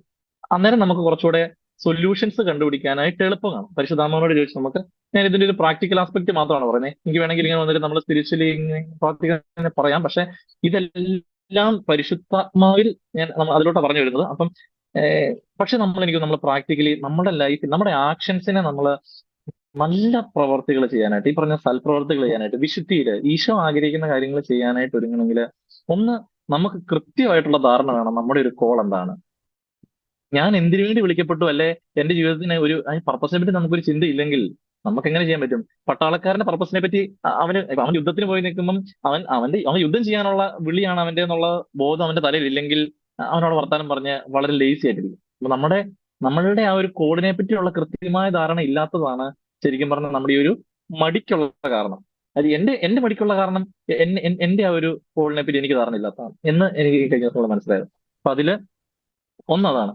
അപ്പം രണ്ടാമത്തെ ഒരു കാര്യം എന്ന് പറഞ്ഞാല് നമ്മൾക്ക് ഇങ്ങനെ ഒരു ബുദ്ധിമുട്ട് വരുമ്പോഴാണ് ഞാൻ എപ്പോഴും ചിന്തിച്ചോളൂ, ഞാൻ ഇങ്ങനെ എല്ലാ കാര്യങ്ങളും മാറ്റി വെക്കും. എനിക്ക് ചെയ്യണം എന്നൊക്കെ ആഗ്രഹമുണ്ട്, ജെന്യൂൻ ആയിട്ടുള്ള ആഗ്രഹമുണ്ട്. പക്ഷെ ഞാനിങ്ങനെ ഓക്കെ എന്നാൽ ഇച്ചിരി കഴിയുമ്പോൾ ചെയ്യാം, അല്ലെ പിന്നെ ചെയ്യാം, അല്ലെ കുറച്ച് കൂട്ടി കഴിയുമ്പോൾ ഇപ്പൊ ഞാൻ ഉടുപ്പലക്കുന്ന കാര്യത്തിൽ പോലും ഒന്നോ രണ്ടോ ഉടുപ്പലക്കി കഴിഞ്ഞാൽ പെട്ടെന്ന് പരിപാടി വരും. പക്ഷെ ഇങ്ങനെ നീട്ടിയിട്ടത് ഒരാഴ്ച ചെയ്യുമ്പോൾ രണ്ടാഴ്ച ചെയ്യുമ്പോൾ എല്ലാം കൂടെ ഒന്നിച്ച് കൊടുക്കാം, അങ്ങനെ വളരെ മടിയുടെ ചിന്തകൾ വരും. അപ്പൊ ഞാനിങ്ങനെ വളരെ എന്റെ ഒരു ഏരിയ ഞാൻ പറഞ്ഞുള്ളൂ. അപ്പൊ അതുപോലെ അപ്പൊ ഞാൻ ഇങ്ങനെ ചിന്തിക്കും, സാരമില്ല, ഓക്കെ നമ്മൾ ഈ ഒരു ഏതായാലും ഈ ഒരു പ്രായമായി കഴിയുമ്പോഴത്തേനും നന്നായിട്ട് പ്രാർത്ഥിക്കാനൊക്കെ പറ്റുമായിരിക്കും നിങ്ങൾ ചിന്തിക്കായിരുന്നേ. പക്ഷേ എനിക്ക് തോന്നുന്നത് ഈ ചെറുപ്പത്തിൽ പ്രാർത്ഥിക്കാത്ത ഒരുത്തിന് ഒരിക്കലും അവൻ പ്രായമായി കഴിയുമ്പോൾ പ്രാർത്ഥിക്കാൻ പോകുന്നില്ല. അത് ദൈവാശ്രയം പരിശീലിക്കേണ്ട ഒന്നാണ്. ബേസിക്കലി ഞാൻ പറഞ്ഞു വന്ന സാധനമല്ല ഇത്രേ ഉള്ളൂ. അതായത് ഫെയ്ത്ത് എന്ന് പറയുന്നത് ഏറി നിൽക്കുന്ന ഒരു സാധനമല്ല, അത് ആക്ഷനിൽ വിസിബിൾ ആവുന്ന കാര്യമാണ്. ഈ ആക്ഷനിൽ വിസിബിൾ ആവുന്ന കാര്യത്തെ നമ്മൾ പ്രാക്ടീസ് ചെയ്യാതെ നമുക്ക് വളർത്താൻ പറ്റത്തില്ല. പൗലോസ്ലിഹ അതുകൊണ്ടാണ് വിശ്വാസം പരിശീലിക്കണം, അല്ലെ സ്നേഹം പരിശീലിക്കണം, വചനത്തിലെല്ലാം പറഞ്ഞു വെക്കുന്നതാണ്. പരിശീലിക്കണം എന്നുള്ള വാക്കാണ്. പരിശീലിക്കുക എന്ന് പറഞ്ഞു കഴിഞ്ഞാൽ തന്നെ ട്രൈ ആൻഡ് ഫെയിൽ എന്ന് പറയാം. അതായത് നമ്മൾ ഫെയിൽ ആവുക, പരീക്ഷിച്ച് രക്ഷപ്പെടുക. അപ്പം ഈ ചെറുപ്പത്തിലേ നമ്മളിത് പരിശീലിച്ച് കഴിഞ്ഞാൽ മാത്രമേ നമുക്ക് നമ്മുടെ നമ്മൾ വളരും തോറും നമുക്ക് ഇതിനെ വളർത്തിയെടുക്കാനായിട്ട് പറ്റത്തുള്ളൂ. ബേസിക്കലി നമ്മളിങ്ങനെ അധ്വാനിക്കുന്ന ഒരാളാവുമ്പം നമ്മൾ നമ്മൾ പ്രാർത്ഥിച്ച് നമ്മൾ രക്ഷപ്പെടാൻ ആഗ്രഹമുള്ള ആളൊക്കെ ആയതുകൊണ്ട് തന്നെ നമുക്ക് ഇങ്ങനെ വീഴ്ച വരുമ്പം എനിക്ക് എപ്പോഴും പിശാച് ഏറ്റവും കൂടുതലാണ് എനിക്ക് ഈ ഒരു വചനം ചെറിയ കാര്യങ്ങൾ വിശ്വാസം വലിയ കാര്യങ്ങൾ വിശ്വാസമായിരിക്കും. നമ്മൾ പിശാച് എപ്പോഴും നമ്മളെ പറ്റിക്കുന്ന ഒരു സാധനം. പിശാച് ഇങ്ങനെ അവസരം നോക്കിയിരിക്കണല്ലോ. നമ്മൾ വളരെ താളത്തിലൊക്കെ വരുമ്പോൾ പിശാച് വളരെ ആക്റ്റീവായിട്ട് വളരെ സൂക്ഷ്മമായിട്ടിരുന്നിട്ടാണ് ഉറക്കമൊന്നും ഇരുന്നിട്ടാണ് പണിയെടുക്കുന്നത്. അപ്പൊ പിശാചിനെ നോക്കുമ്പോൾ സ്വാഭാവികമായിട്ടും ഓക്കെ നമ്മളിങ്ങനെ വിചാരിക്കുവാണ്, ഓക്കെ നമ്മൾ മടി പിടിച്ചിരിക്കുമ്പോൾ രണ്ട് സാധനങ്ങൾ പിശാച് വരും. ഒന്ന് ഈ പറഞ്ഞ ഒരു ഒരു ലെസ് മോട്ടിവേറ്റഡ് ആയിട്ടുള്ള ഒരു അവസ്ഥ നമുക്ക്, അതും പിന്നെ ഈ പറഞ്ഞ പോലെ ഭയങ്കര നിരാശ നമുക്ക് വരും. നമുക്ക് നമ്മുടെ പ്രതീക്ഷ മൊത്തം പോകും. അതായത് എനിക്കിനി ഒരിക്കലും എന്റെ ബുദ്ധിമുട്ട് ഇതായിരുന്നു. അതായത് എനിക്ക് ഭയങ്കര നിരാശയായിരുന്നു. അതായത് ഞാൻ പണ്ട് പ്രാർത്ഥിച്ചുകൊണ്ടിരുന്ന ആളാണ്. പണ്ട് എനിക്ക് 4-5 മണിക്കൂർ പ്രാർത്ഥിക്കാൻ പറ്റുമായിരുന്നു. എനിക്കിപ്പോ 1 മണിക്കൂർ പോലും പ്രാർത്ഥിക്കാൻ പറ്റുന്നില്ല. 1 മണിക്കൂർ കഷ്ടിയാണ്ടിരിക്കാൻ പറ്റുന്നത്. അല്ലെങ്കിൽ 10 മിനിറ്റ് പോലും പ്രാർത്ഥിക്കാൻ പറ്റത്തില്ല. ഓ, ഇത്രയും നന്നായിട്ട് ജീവിച്ചിരുന്ന ഞാനിപ്പോ ഇങ്ങനെയാണല്ലോ പോകുന്നത്. ഇനി എങ്ങനെ രക്ഷപ്പെടാനാണ്? അല്ലെങ്കിൽ എനിക്ക് ചിന്തിക്കാൻ പറ്റുന്നില്ല. അപ്പം ഭയങ്കര നിരാശ എന്ന് പറഞ്ഞാൽ എനിക്ക് പ്രാർത്ഥിക്കാനുള്ള തടസ്സം, അല്ലെ നമ്മുടെ വിശുദ്ധ കുർബാനയ്ക്ക് തടസ്സം, കുമ്പസാരത്തിന് വന്നിട്ട് ഒരുങ്ങി ഒന്ന് കുമ്പസാരിക്കാൻ പോലും പറ്റുന്നില്ല. അപ്പൊ ഞാൻ അവസാനം ഇങ്ങനെ ചിന്തിച്ചു, എന്റെ വിശ്വാസം എല്ലാം തീർന്നു, ഇതെല്ലാം കപട വിശ്വാസമായിരുന്നു, ഞാൻ ഇനി വിശ്വാസി അല്ലാതെ മരിക്കേണ്ടി വരും. ഞാനിങ്ങനെ എന്റെ ദൈവവിശ്വാസത്തെ ചോദ്യം ചെയ്യാൻ തുടങ്ങി. അപ്പം ഇങ്ങനത്തെ ഒരു സ്റ്റേറ്റിലൂടെ കടന്നു പോകണം. അപ്പം ഒരു കുമ്പസാരത്തിന്റെ സമയത്താണ് എനിക്ക് ഇങ്ങനെ ബോധ്യപ്പെടുന്നത്, പിശാച് ഇങ്ങനെ നിരാശ തരും നമുക്ക്, നിരാശ. അപ്പൊ ഈ നിരാശ തന്നു കഴിയുമ്പോഴത്തേനും സ്വാഭാവികമായിട്ടും നമ്മൾ ഈ മാനസിക ഭാരം, നമുക്ക് ഓൾറെഡി നമ്മുടെ മെറ്റീരിയൽ ആയിട്ടുള്ള കാര്യങ്ങളുടെ ഭാരങ്ങളാണ്, അതിനോട് ഈ ആത്മഭാരം കൂടെ വന്നിട്ട് നമ്മളുടെ മൊത്തം ഭാരം കൂടെ വന്നിട്ട് നമ്മൾ അവസാനം അതെ യൂദാസിന്റെ അവസ്ഥയായിരിക്കും നമുക്ക്. അപ്പം ഈ ബേസിക്കലി നമ്മൾ മനസ്സിലാക്കുക എന്നുള്ളതാണ്. ഈ ഈ ഈ നിരാശ തരുന്ന ആരാണ് നമുക്ക് കൃത്യമായിട്ട് മനസ്സിലാവുക എന്നുള്ളതാണ്. എനിക്ക് പെട്ടെന്ന് ഒരു ചിന്ത തോന്നി. ഇപ്പം നിരാശയുടെ കാര്യം പറഞ്ഞപ്പം ആഹ് രണ്ട് കാര്യങ്ങൾ നമുക്ക് പ്രാക്ടിക്കൽ ചെയ്യാതെ. അതിൽ ഒന്ന് ഈ പറഞ്ഞ ഇപ്പൊ യൂദാസും പത്രോസും, യൂദാസിനെയും പത്രോസിനെയും ഇപ്പൊ യൂദാസ് ലീഹ അല്ലെ, യൂദാസ് കറിയോത്ത ഈശ്വരന് ഒറ്റി കൊടുത്തു. അതുപോലെ തന്നെ ആ പത്രോസ് ലീഹ തള്ളി പറഞ്ഞു. ഓക്കെ. അപ്പൊ അതില് യൂദാസ് ചെയ്ത യൂദാസ് ശരിക്കും കരഞ്ഞില്ലേ? യൂദാസ് ചങ്ക് പൊട്ടി ശരിക്കും കരഞ്ഞു. കാരണം യൂദാസിന്റെ കണക്കൂട്ടലെല്ലാം തെറ്റി, പരിപാടി എല്ലാം കയ്യിൽ നിന്ന് പോയി. ഈശോ ദൈവമാണല്ലോ, സ്വയം രക്ഷിച്ചോളൂ എന്നൊക്കെ ഓർത്താണ് യൂദാസ് ഒറ്റ കൊടുക്കുന്നത്. പക്ഷെ കണക്കൂട്ടൽ തെറ്റിയെന്ന് മനസ്സിലായി, ഇവൻ ചെയ്ത് തെറ്റായി പോയെന്ന് യൂദാസിന് മനസ്സിലായി. ഭയങ്കര വേദനയും മനോവിഷമവും വന്നു. നമ്മള് യൂദാസിന്റെ എന്താണ് ഉം, അങ്ങനെ ഒരു മാനസാന്തരത്തിലോട്ട് വരുന്ന ഒരു അനുതാപം ഇല്ലായിരുന്നു എന്നൊക്കെ ആൾക്കാർ പറയുമ്പോഴും യൂദാസ് കടുത്ത നിരാശയിലോട്ട് പോയി. അതിനൊരു ഒരു ഒരു കാരണം എന്നെ വളരെ ടച്ച് ചെയ്ത ഒരു റിഫ്ലക്ഷൻ ഇതാണ്. അതായത് എന്നെ ഞാൻ ആദ്യമായിട്ട് എന്നെ ഭയങ്കര ടച്ച് ചെയ്ത റിഫ്ലക്ഷൻ ഇതാണ്. ഈ പറഞ്ഞ യൂദാസും പത്രോസും ഏതാണ്ട് ഒരുപോലെയൊക്കെ തന്നെ പാവമാണ് ചെയ്തിരുന്നത്. പക്ഷേ ഒരുപക്ഷെ പത്രോസിനെക്കാള് യൂദാസ് കരഞ്ഞിട്ടുണ്ട്. കാരണം യൂദാസ് ചെയ്ത ഒറ്റ പ്രവൃത്തി കൊണ്ട് ഈശോനെ അവര് കൊല്ലുവാണ്. അപ്പൊ യൂദാസ് ഇത്രയും പീക്ക് ലെവലിലുള്ള ഈ ഒരു വേദന അനുഭവിക്കുമ്പോഴും യൂദാസ് പക്ഷെ അവിടുന്ന് തിരിച്ച് എങ്ങോട്ടാണ് ഇറങ്ങി പോകുന്നത്? യൂദാസ് മനം നൊന്ന് കരഞ്ഞിട്ട് എങ്ങോട്ടാണ് പോകുന്നത്? യൂദാസ് പോകുന്നത് അതേ ഫരിസേയന്മാരുടെ ആ പ്രമാണിമാരുടെ അടുത്തോട്ടായിരുന്നേ. അവിടെ ചെന്നിട്ട് അയ്യോ ഞാൻ ചെയ്ത് തെറ്റായിപ്പോയി എന്നൊക്കെ പറഞ്ഞ് നാണയം എറിഞ്ഞു കൊടുത്തു. അപ്പൊ അവരെല്ലാരും കൂടെ അല്ലെ പുച്ഛിച്ച് പരിഹസിച്ച് ആട്ടി ഓടിച്ച് ഇവൻ നിരാശയിൽ പോയിട്ട് തൂങ്ങി തൂങ്ങി മരിക്കുകയാണ് ചെയ്യുന്നത്. അതേസമയം പത്രോസ് എങ്ങോട്ടാണ് പോയത്? പത്രോസ് പോയത് ഈ പറയുന്ന മാതാവിന്റെയും ബാക്കി ശിഷ്യന്മാരുടെ അടുത്തോട്ടാണ്. അതായത് അങ്ങനെയുള്ള സമയത്താണ് നമ്മുടെ കമ്മ്യൂണിറ്റി നമുക്ക് ഉപകാരപ്പെടുന്നത്. അതായത് ഒരിക്കലും ഒരു ക്രിസ്ത്യാനിക്ക് ശരിക്കും പറഞ്ഞാൽ ഒറ്റയ്ക്ക് നമ്മൾ എങ്ങനെ ഒറ്റയ്ക്ക് ഒറ്റയ്ക്ക് എങ്ങനെയാണ് നമ്മൾ പോകുന്നത്? നമുക്ക് ഈശോ അതുകൊണ്ടാണ് ഈ പറഞ്ഞ ഒരു ഓൺലൈൻ കൂട്ടായ്മ എല്ലാ ആഴ്ചയും വരുന്നുണ്ട്. ചിലപ്പോൾ പ്രത്യേകിച്ച് ഉപകാരമൊന്നുമില്ലോ നമ്മൾ ചിന്തിക്കുമായിരിക്കും. പക്ഷെ അങ്ങനെയല്ല, ഈ കമ്മ്യൂണിറ്റികളാണ്. അതായത് ശ്ലീഹന്മാരുടെ ഇപ്പൊ ഈശോ 3 വർഷം ചെയ്ത സംഭവം എന്താണ്? ഈശോ ആ ഒരു കമ്മ്യൂണിറ്റിനെയാണ് ബലപ്പെടുത്തിയത്. ആ കമ്മ്യൂണിറ്റിയാണ് ഇത്രയും വലിയൊരു കമ്മ്യൂണിറ്റി. പരിശുദ്ധ കത്തോലിക്ക സഭ ഇത്രയും വൈഡ് ആയിട്ട് വന്നത് എന്തുകൊണ്ടാണ്? ഈശോ സഭ സ്ഥാപിച്ചത് എന്തുകൊണ്ടാണ്? നമ്മുടെ ഈ ഒരു കമ്മ്യൂണിറ്റി സപ്പോർട്ടാണ്. അതായത് നമ്മൾ വീഴുന്ന സമയങ്ങളിൽ നമുക്ക് കൃപ കിട്ടാൻ നമുക്ക് കൂതാശകളും നമ്മളെ ഹെൽപ്പ് ചെയ്യാൻ ഈ പറഞ്ഞ അച്ഛന്മാര് സിസ്റ്റർമാരും അതല്ലാതെ വളരെ അൽമാരായിട്ടുള്ളവര് മിഷണറിമാര് എല്ലാ ഫെസിലിറ്റീസും നമുക്കുണ്ട് ആക്ച്വലി. നമ്മുടെ ഏജ് ഗ്രൂപ്പിനുള്ള ഞാൻ പറഞ്ഞ വലിയൊരു ചെറിയൊരുന്നൊന്നുമില്ല. നമ്മുടെ ഏജ് ഗ്രൂപ്പിലുള്ള ആൾക്കാർ എല്ലാ രീതിയിലുള്ള സംവിധാനങ്ങളും സഭയിലുണ്ട്. നമ്മൾ ആകെ ചെയ്യേണ്ട ഒരു സാധനം എന്നതാണ്, അതായത് ഈ നിരാശയിലിരിക്കുന്ന ഒരാൾക്ക് പറ്റാത്തതും പക്ഷെ പറ്റേണ്ടതും എന്താണ്? ഹെൽപ്പ് എടുക്കുക എന്നുള്ളതാണ്. ഒരു വിശുദ്ധനാവാൻ നമ്മൾ ആഗ്രഹിക്കുന്നുണ്ടെങ്കിൽ ഏറ്റവും ബേസിക് ആയിട്ട് വേണ്ട സാധനം നമുക്ക് എളിമയാണ്. അപ്പൊ എളിമയുള്ള ഒരാൾക്ക് മാത്രമേ ഹെൽപ്പ് എടുക്കാൻ പറ്റത്തുള്ളൂ. ഞാൻ എന്റെ ഏറ്റവും കൂടുതൽ നിരാശകളില് ഞാൻ എ- ഞാൻ സ്ട്രഗിൾ ചെയ്യുന്ന ഒരു സാധനം ഈ പറഞ്ഞ പോലെ ആൾക്കാരോട് ഓപ്പൺ ആയിട്ട് സംസാരിക്കാണ്. ഞാനൊരു വലിയ കഠിനഭാവം ചെയ്തു കഴിഞ്ഞാൽ എനിക്ക് തുറന്ന് സംസാരിക്കാൻ ഒരു സ്ഥലം ഇല്ലെങ്കിൽ ഞാൻ ഈ മനസാക്ഷിയിൽ ഇത് കൊണ്ടു നടന്ന് എന്തോരം നാളായി ഈ ഭാരം കൊണ്ട് നടക്കുന്നേ, അല്ലെ ഞാൻ വലിയ തെറ്റ് ചെയ്തു പോയി, അല്ലെ ഒരു വലിയ വിഷമം എനിക്കുണ്ടായി, എനിക്കിത് ഇറക്കി വെക്കാൻ ഒരു സ്ഥലം ഇല്ലെങ്കിൽ ഞാൻ ഈ ഭാരം ചുമന്നുകൊണ്ട് നടക്കുവാണ്. എന്റെ ജീവിതത്തിന്റെ മൊത്തം സന്തോഷം പോയി, സമാധാനം പോയി, എല്ലാം പോയി. കുഞ്ഞു സംഭവം വരുമ്പോഴത്തേനും ജീവിതം മൊത്തം സമാധാനം എല്ലാം പോയി. ഒരു ദൈവാശ്രയം ഇല്ലാതെ കർത്താവിനെ നോക്കാൻ പറ്റുന്നില്ല. ആദവും ഹവ്വയും പാപം ചെയ്തിട്ട് ഒളിച്ചിരുന്നു. കർത്താവിനെ നോക്കാൻ പറ്റുന്നില്ല. നമുക്ക് പാപം വന്നു കഴിയുമ്പോഴത്തേനും നമുക്ക് കർത്താവിനെ ഫേസ് ചെയ്യാൻ പറ്റുന്നില്ല, മനുഷ്യന്മാരെ ഫേസ് ചെയ്യാൻ പറ്റുന്നില്ല, നമ്മളെ തന്നെ ഫേസ് ചെയ്യാൻ പറ്റുന്നില്ല. ഞാൻ പേഴ്സണലി സ്റ്റഡി ചെയ്യുന്ന ഒരു സാധനമാണ്, എനിക്ക് എന്നെ തന്നെ ഫേസ് ചെയ്യാൻ പറ്റുന്നില്ല. എന്റെ മുമ്പിൽ എനിക്ക് എന്നോട് ക്ഷമിക്കാൻ പറ്റുന്നില്ല. ഞാൻ എന്നെ സ്വയം കുറ്റപ്പെടുത്തി കുറ്റപ്പെടുത്തി ഞാൻ ഏറ്റവും വൃത്തികെട്ട മനുഷ്യരായിട്ട് എന്നെ കാണുന്നതാണ്. പക്ഷെ അങ്ങനെയല്ല, കർത്താവ് നമ്മളെ കാണുന്നത് ഭയങ്കര കരുണയോടെയാണ്. അതായത് എന്താണ് എന്നാ മറ്റേ വ്യഭിചാരത്തിൽ പിടിക്കപ്പെട്ട സ്ത്രീ, വ്യഭിചാരത്തിൽ പിടിക്കപ്പെട്ട സ്ത്രീയെ കാണുമ്പോൾ കർത്താവ്, നിന്നെ പിടിച്ചത് എങ്ങനെ പിടിച്ചത്, എവിടെ വെച്ചാ പിടിച്ചത് ഒന്നും ചോദിക്കുന്നില്ല. കർത്താവ് ആകെ പറയുന്നത് എന്താണ്? കർത്താവ്, നീ പാവം ചെയ്തെന്ന് പറഞ്ഞു. അല്ല, ഞാൻ നിന്നെ വിധിക്കുന്നില്ല, നീ പാവം ചെയ്തത്. ഈശോ ഒരു വാക്കാണ്, അല്ലാതെ ആ പാസ്റ്റിനെ പറ്റി ഹിസ്റ്ററിയെ പറ്റി ഒരു വാക്ക് പോലും ഈശോ പറയുന്നില്ല. പുള്ളിക്കാരുടെ പേര് പോലും ചോദിക്കുന്നില്ല. അതായത് നമ്മുടെ പാപമോ പ്രവൃത്തി വെച്ചോ ഈശോ നമ്മളെ അളക്കുന്നില്ല. അപ്പം ഈശോയുടെ കണ്ണിലൂടെ ബാക്കിയുള്ളവരെ കാണണം. യേശുവിന്റെ കണ്ണിലൂടെ നമ്മൾ പറയുമ്പോൾ യേശുവിന്റെ കണ്ണിലൂടെ ബാക്കിയുള്ളവരെ കാണണം. പക്ഷെ യേശുവിന്റെ കണ്ണിലൂടെ നമ്മൾ നമ്മളെ തന്നെ കാണണം. അന്നേരമാണ് നമുക്ക് നമ്മൾ എന്ത് ബ്യൂട്ടിഫുൾ ആണ്. എന്റെ എന്റെ എൻ- ഞാൻ ഇങ്ങനെ ഓർക്കുന്നു. ഞാൻ കഴിഞ്ഞ ആഴ്ച ഞാൻ ആദ്യമായിട്ട് ഇങ്ങനെ ഷെയർ ചെയ്യുന്നത്, കഴിഞ്ഞ ആഴ്ച ഞാൻ ഇങ്ങനെ ഒരു ഒരു ഒരു പ്രോ ഒരു ഒരു ഒരു ഒരു പരിപാടിയുടെ സമയത്ത് എന്റെ അടുത്ത് ഒരാൾ വന്നിട്ട് എന്നോട് പറഞ്ഞു, ഓ ഷിബ്രീസ്, യു ലുക്ക് സോ ഹാൻസം എന്ന് പറഞ്ഞു. അപ്പൊ ഞാനാണേൽ ഞാനിങ്ങനെ എന്നോട് ആദ്യമായിട്ട് ഒരാൾ ഇങ്ങനെ പറയുന്നത്. അപ്പൊ ഞാനിങ്ങനെ ഓക്കെ, താങ്ക് യു എന്നൊക്കെ പറഞ്ഞിട്ട് ഞാൻ വിട്ടു. അത് കഴിഞ്ഞപ്പോഴത്തേനും അപ്പൊ ഞാൻ തിരിച്ചു ചോദിച്ചു, അതിന് അല്ലാത്തപ്പോ ഒന്ന് ഞാൻ ഹാൻസ് അല്ലെന്ന് ചോദിച്ചു. അപ്പൊ പറഞ്ഞു, അങ്ങനെയല്ല, ഇന്ന് എന്തോ പ്രത്യേക സംഭവം ഉണ്ടെന്ന് പറഞ്ഞു. അപ്പൊ ഞാൻ പറഞ്ഞു, ഓക്കെ ഓക്കെ, താങ്ക് യു എന്ന് പറഞ്ഞിട്ട് ഞാൻ വിട്ടു. ഞാൻ മൈൻഡ് ചെയ്തില്ല. ഇച്ചിരി കഴിഞ്ഞപ്പോ ഒരു ചേട്ടൻ എന്റെ അടുത്ത് വന്നിട്ട് എന്റെ അടുത്ത് ഒരു സെയിം ഡയലോഗ്, ഒരു ചേട്ടൻ എന്റെ അടുത്ത് വന്നിട്ട് ഇതേ ഡയലോഗ് പറഞ്ഞു. അന്നേരം ഞാനൊന്ന് ഷോക്കായി. എനിക്ക് ഭയങ്കര ബുദ്ധിമുട്ട്. ഞാൻ ചേട്ടനോട് താങ്ക് യു പറഞ്ഞു, എന്നിട്ട് ഭയങ്കര ബുദ്ധിമുട്ട്. അന്ന് ഞാനിങ്ങനെ ഒരു ആളോട് സംസാരിച്ചപ്പം ആ, അന്ന് ആളിനോട് പറഞ്ഞു, അതായത് നമ്മൾക്ക് നമ്മളുടെ ഒരു സെൽഫ് ലോ, അല്ലെ നമുക്ക് ഭയങ്കര ലോ സെൽഫ് എസ്റ്റീം ഉള്ള ആളുകൾക്ക് നമുക്കൊട്ടും എന്താണ് നമ്മളുടെ നന്മകളെ അംഗീകരിക്കാന്, അല്ലെങ്കിൽ നമ്മളെ ആരെങ്കിലും ഒന്ന് അപ്രീഷിയേറ്റ് ചെയ്ത് കഴിഞ്ഞാൽ അതുപോലും ഒന്ന് പോസിറ്റീവ് കാണാനുള്ള കപ്പാസിറ്റി ഇല്ല നമുക്കത്. എനിക്കത്രയും, ഞാനത് ഡിസർവ് ചെയ്യുന്നില്ല, അല്ലെങ്കിൽ എനിക്ക് അത്ര സൗന്ദര്യമൊന്നുമില്ല. നമ്മളിങ്ങനെ നമുക്ക് എന്തൊക്കെയോ കമ്പാരിസണോ, എന്റെ മനസ്സിൽ ചെറുപ്പത്തിൽ ഉണ്ടായിരുന്ന കുറച്ച് ഇൻസിഡൻസ് ഒക്കെ ഉണ്ട്. അപ്പൊ ഇതൊക്കെ കാരണം ഉണ്ടായ ചില ഇമേജുകളാണ് എന്റെ മനസ്സിലുള്ളത്. അപ്പം എനിക്കത് ഞങ്ങൾ ഉൾക്കൊള്ളാൻ പറ്റുന്നില്ല. അപ്പം ബേസിക്കലി ഇത്രേ ഉള്ളൂ. എന്താണ്, നമുക്ക് ഈ പറഞ്ഞ പോലെ നമ്മുടെ തൊലിയെല്ലാം എടുത്ത് മാറ്റാനോ ടെക്നോളജി ഒക്കെ വളരും, പക്ഷെ നമുക്ക് തൊലി എടുത്ത് മാറ്റാനോ അതും ഇതും ചെയ്യാനോ ടെക്നിക്കലി എന്തെങ്കിലുമൊക്കെ പറ്റുമായിരിക്കും.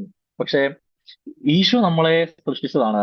ഈശോ ഇൻഡിവിജ്വലി സമയമെടുത്ത ഓരോ ആൾക്കാരെയും എല്ലാം ഇത്രയും കോടിക്കണക്കിന് മനുഷ്യരും വ്യത്യസ്തരായിട്ട് ഇൻഡിവിജ്വൽ ഫിംഗർ പ്രിന്റ്, ഇൻഡിവിജ്വൽ കണ്ണ്, എല്ലാം ഇങ്ങനെ വ്യത്യാസമായിട്ട് ഈശോ പ്രഷ്യസ് ആയിട്ട് ഈശോ നമ്മളെ സൃഷ്ടിച്ചതാണ്. ഈശോയുടെ ശ്വാസമാണ് നമ്മുടെ ഉള്ളിലുള്ളത്. ഈശോയുടെ ആത്മാവാണ് നമ്മുടെ ഉള്ളിലുള്ളത്. പരിശുദ്ധാത്മാവാണ് നമ്മുടെ ഉള്ളിലുള്ളത്. നമ്മളുടെ ഒരു വർത്ത് നമുക്ക് തിരിച്ചറിയാൻ പറ്റുന്നില്ലെങ്കിൽ അത് വേറെ ആരും തിരിച്ചറിയത്തില്ല. അപ്പൊ ഞാൻ പറഞ്ഞു വന്നിത്രേ ഉള്ളൂ. നമുക്ക് വിശുദ്ധനായിട്ട് ജീവിക്കണമെങ്കിൽ നല്ല ആത്മാവബോധം വേണം. അതായത് നമ്മളെപ്പറ്റി നമുക്ക് നല്ല മതിപ്പ്, നമ്മളെപ്പറ്റി നമുക്ക് ഭയങ്കര ഞാൻ സൂപ്പറാന്നുള്ള അങ്ങനെ അഹങ്കാരത്തെ പറ്റി ഞാൻ പറയുന്നത്. പക്ഷെ എന്നെ ഈശോ സ്നേഹിക്കുന്നുള്ളതിനെ പറ്റി എനിക്ക് ബോധ്യം വന്നാൽ മാത്രമേ എനിക്ക് സന്തോഷത്തോടെ ഇരിക്കാൻ പറ്റത്തുള്ളൂ. ഞാൻ എന്തോരം വൃത്തികെട്ടവനാണേലും ഈശോ എന്നെ കരുണയോടെയാണ് നോക്കുന്നത്, സ്നേഹിക്കുന്നുണ്ടെന്ന് ബോധ്യം വന്നാൽ മാത്രമേ ഈശോയുടെ കുമ്പസാരക്കൂട്ടിലൂടെ നമുക്ക് ഓടിച്ചെല്ലാൻ പറ്റത്തുള്ളൂ. എന്നാൽ മാത്രമേ ആൾക്കാരെല്ലാം നമ്മളെ ജഡ്ജ് ചെയ്യുമ്പോഴും ഈശോ എന്നെ ജഡ്ജ് ചെയ്തില്ലെന്നുള്ള കോൺഫിഡൻസ് ഉണ്ടെങ്കിൽ മാത്രമേ ഈശോയുടെ അടുത്ത് പോയി അങ്ങനെ പുറകെ ഒന്ന് കരയാൻ പറ്റത്തുള്ളൂ. നമ്മൾ ഈ പറയുന്ന ബാക്കിയുള്ളവർ നമ്മളെ വിധിക്കുന്നതും നമ്മൾ ബാക്കിയുള്ളവരെ വിധിക്കുന്നവരായതുകൊണ്ടാണ് നമ്മൾ അങ്ങനെ തന്നെ നമ്മളോട് ചിന്തിക്കുന്നത്. കാരണം നമ്മൾ ഓൾറെഡി ജഡ്ജ്മെന്റിലാണ്. അതുകൊണ്ട് തന്നെ നമ്മൾ എങ്ങനെയാ ബാക്കിയുള്ളവരെ കാണുന്നത്, അതേ മൈൻഡ് സെറ്റോടെയാണ് നമ്മൾ നമ്മളെ കാണുന്നത്. അതുകൊണ്ടാണ് നമ്മൾ നമ്മളോട് അത്രയും കുറ്റബോധം വെക്കുന്നത്. പക്ഷെ ഈശോ നമ്മളെ കാണുന്നത് ഇങ്ങനെയല്ല. അപ്പം ഈശോ എന്നെ എങ്ങനെ കാണുന്നത് എനിക്ക് കൃത്യമായിട്ട് ധാരണ വേണം. അത് ധാരണ വേണമെങ്കിൽ നമ്മൾ നല്ല വചനം വായിക്കണം. എനിക്ക് ഈ പറഞ്ഞ പോലെ ഏശയ്യാ പ്രവാചകന്റെ പുസ്തകത്തിൽ പറയുന്ന പോലെ, അല്ലെ, നിന്റെ പേര് ഉള്ളങ്കി രേഖപ്പെടുത്തിയിരിക്കുന്നു, അല്ലെങ്കിൽ നിന്നെ ഞാൻ പേര് ചൊല്ലി വിളിച്ചിരിക്കുന്നു, നീ എന്റേതാണ്. ഇതൊക്കെ ചുമ്മാ എഴുതി വെച്ചിരിക്കുന്ന വചനങ്ങളാണോ? ഇതൊക്കെ എന്ത് ഡീപ്പായിട്ടുള്ള വചനങ്ങളാണ്. അല്ലെ, നമ്മൾ മാതാവിന്റെ ഉദരത്തിൽ ഉരുവാകുന്നതിന് എത്രയോ നാള് മുന്നേ അല്ലെ ഈശോ അറിഞ്ഞു നമ്മൾ എന്താണ്, എന്താ ചെയ്യാൻ പോകുന്നത്, നമ്മുടെ പ്രശ്നം എന്താണ്, നമ്മുടെ നല്ലത് എന്താണ്, ഈശോ അറിഞ്ഞു നമ്മളെ. ആ സ്നേഹം ഫീൽ ചെയ്യുന്ന ഒരാൾക്ക് മാത്രമേ അങ്ങനെ ഒരു ഇവാഞ്ചലൈസേഷൻ നടത്താൻ പറ്റത്തുള്ളൂ. ഈ അല്ലാത്ത ആൾക്കാരുടെ ഇവാഞ്ചലൈസേഷൻ ഒക്കെ ഒരു പോയിന്റ് ആണ് നിൽക്കുക. അതായത് ഈശോയുടെ സ്നേഹം ഈശോയുടെ സ്നേഹം അനുഭവിച്ചതിന്റെ, അതായത് നമ്മുടെ ഒരു ഇവാഞ്ചലൈസേഷൻ കെട്ടുപോകുന്നതിന്റെ കാരണം എന്താണ്? നമ്മുടെ ആ ഒരു ദൈവസ്നേഹ അനുഭവം നമ്മൾ ദൈവത്തിന്റെ സ്നേഹത്തിന് കുഴപ്പമില്ല, നമ്മൾ അത് അനുഭവിച്ചതിന്റെ ഒരു എവിടെയൊക്കെയോ ചെറിയ ചെറിയ കുറവുകളുള്ളതുകൊണ്ടാണ്. അതായത് ഈശോയുടെ സ്നേഹം കുറെ കൂടെ അനുഭവിക്കാൻ വേണ്ടി പ്രാർത്ഥിക്കുക. ഈശോയുടെ സ്നേഹം കൂടുതലായിട്ട് അധികം ക്ഷമിക്കപ്പെട്ടവൻ അധികം സ്നേഹിച്ചു എന്ന് പറയുന്നത്. അപ്പൊ അതുപോലെ നമ്മൾ നമ്മൾ കൂടുതൽ പാപിയാണ്.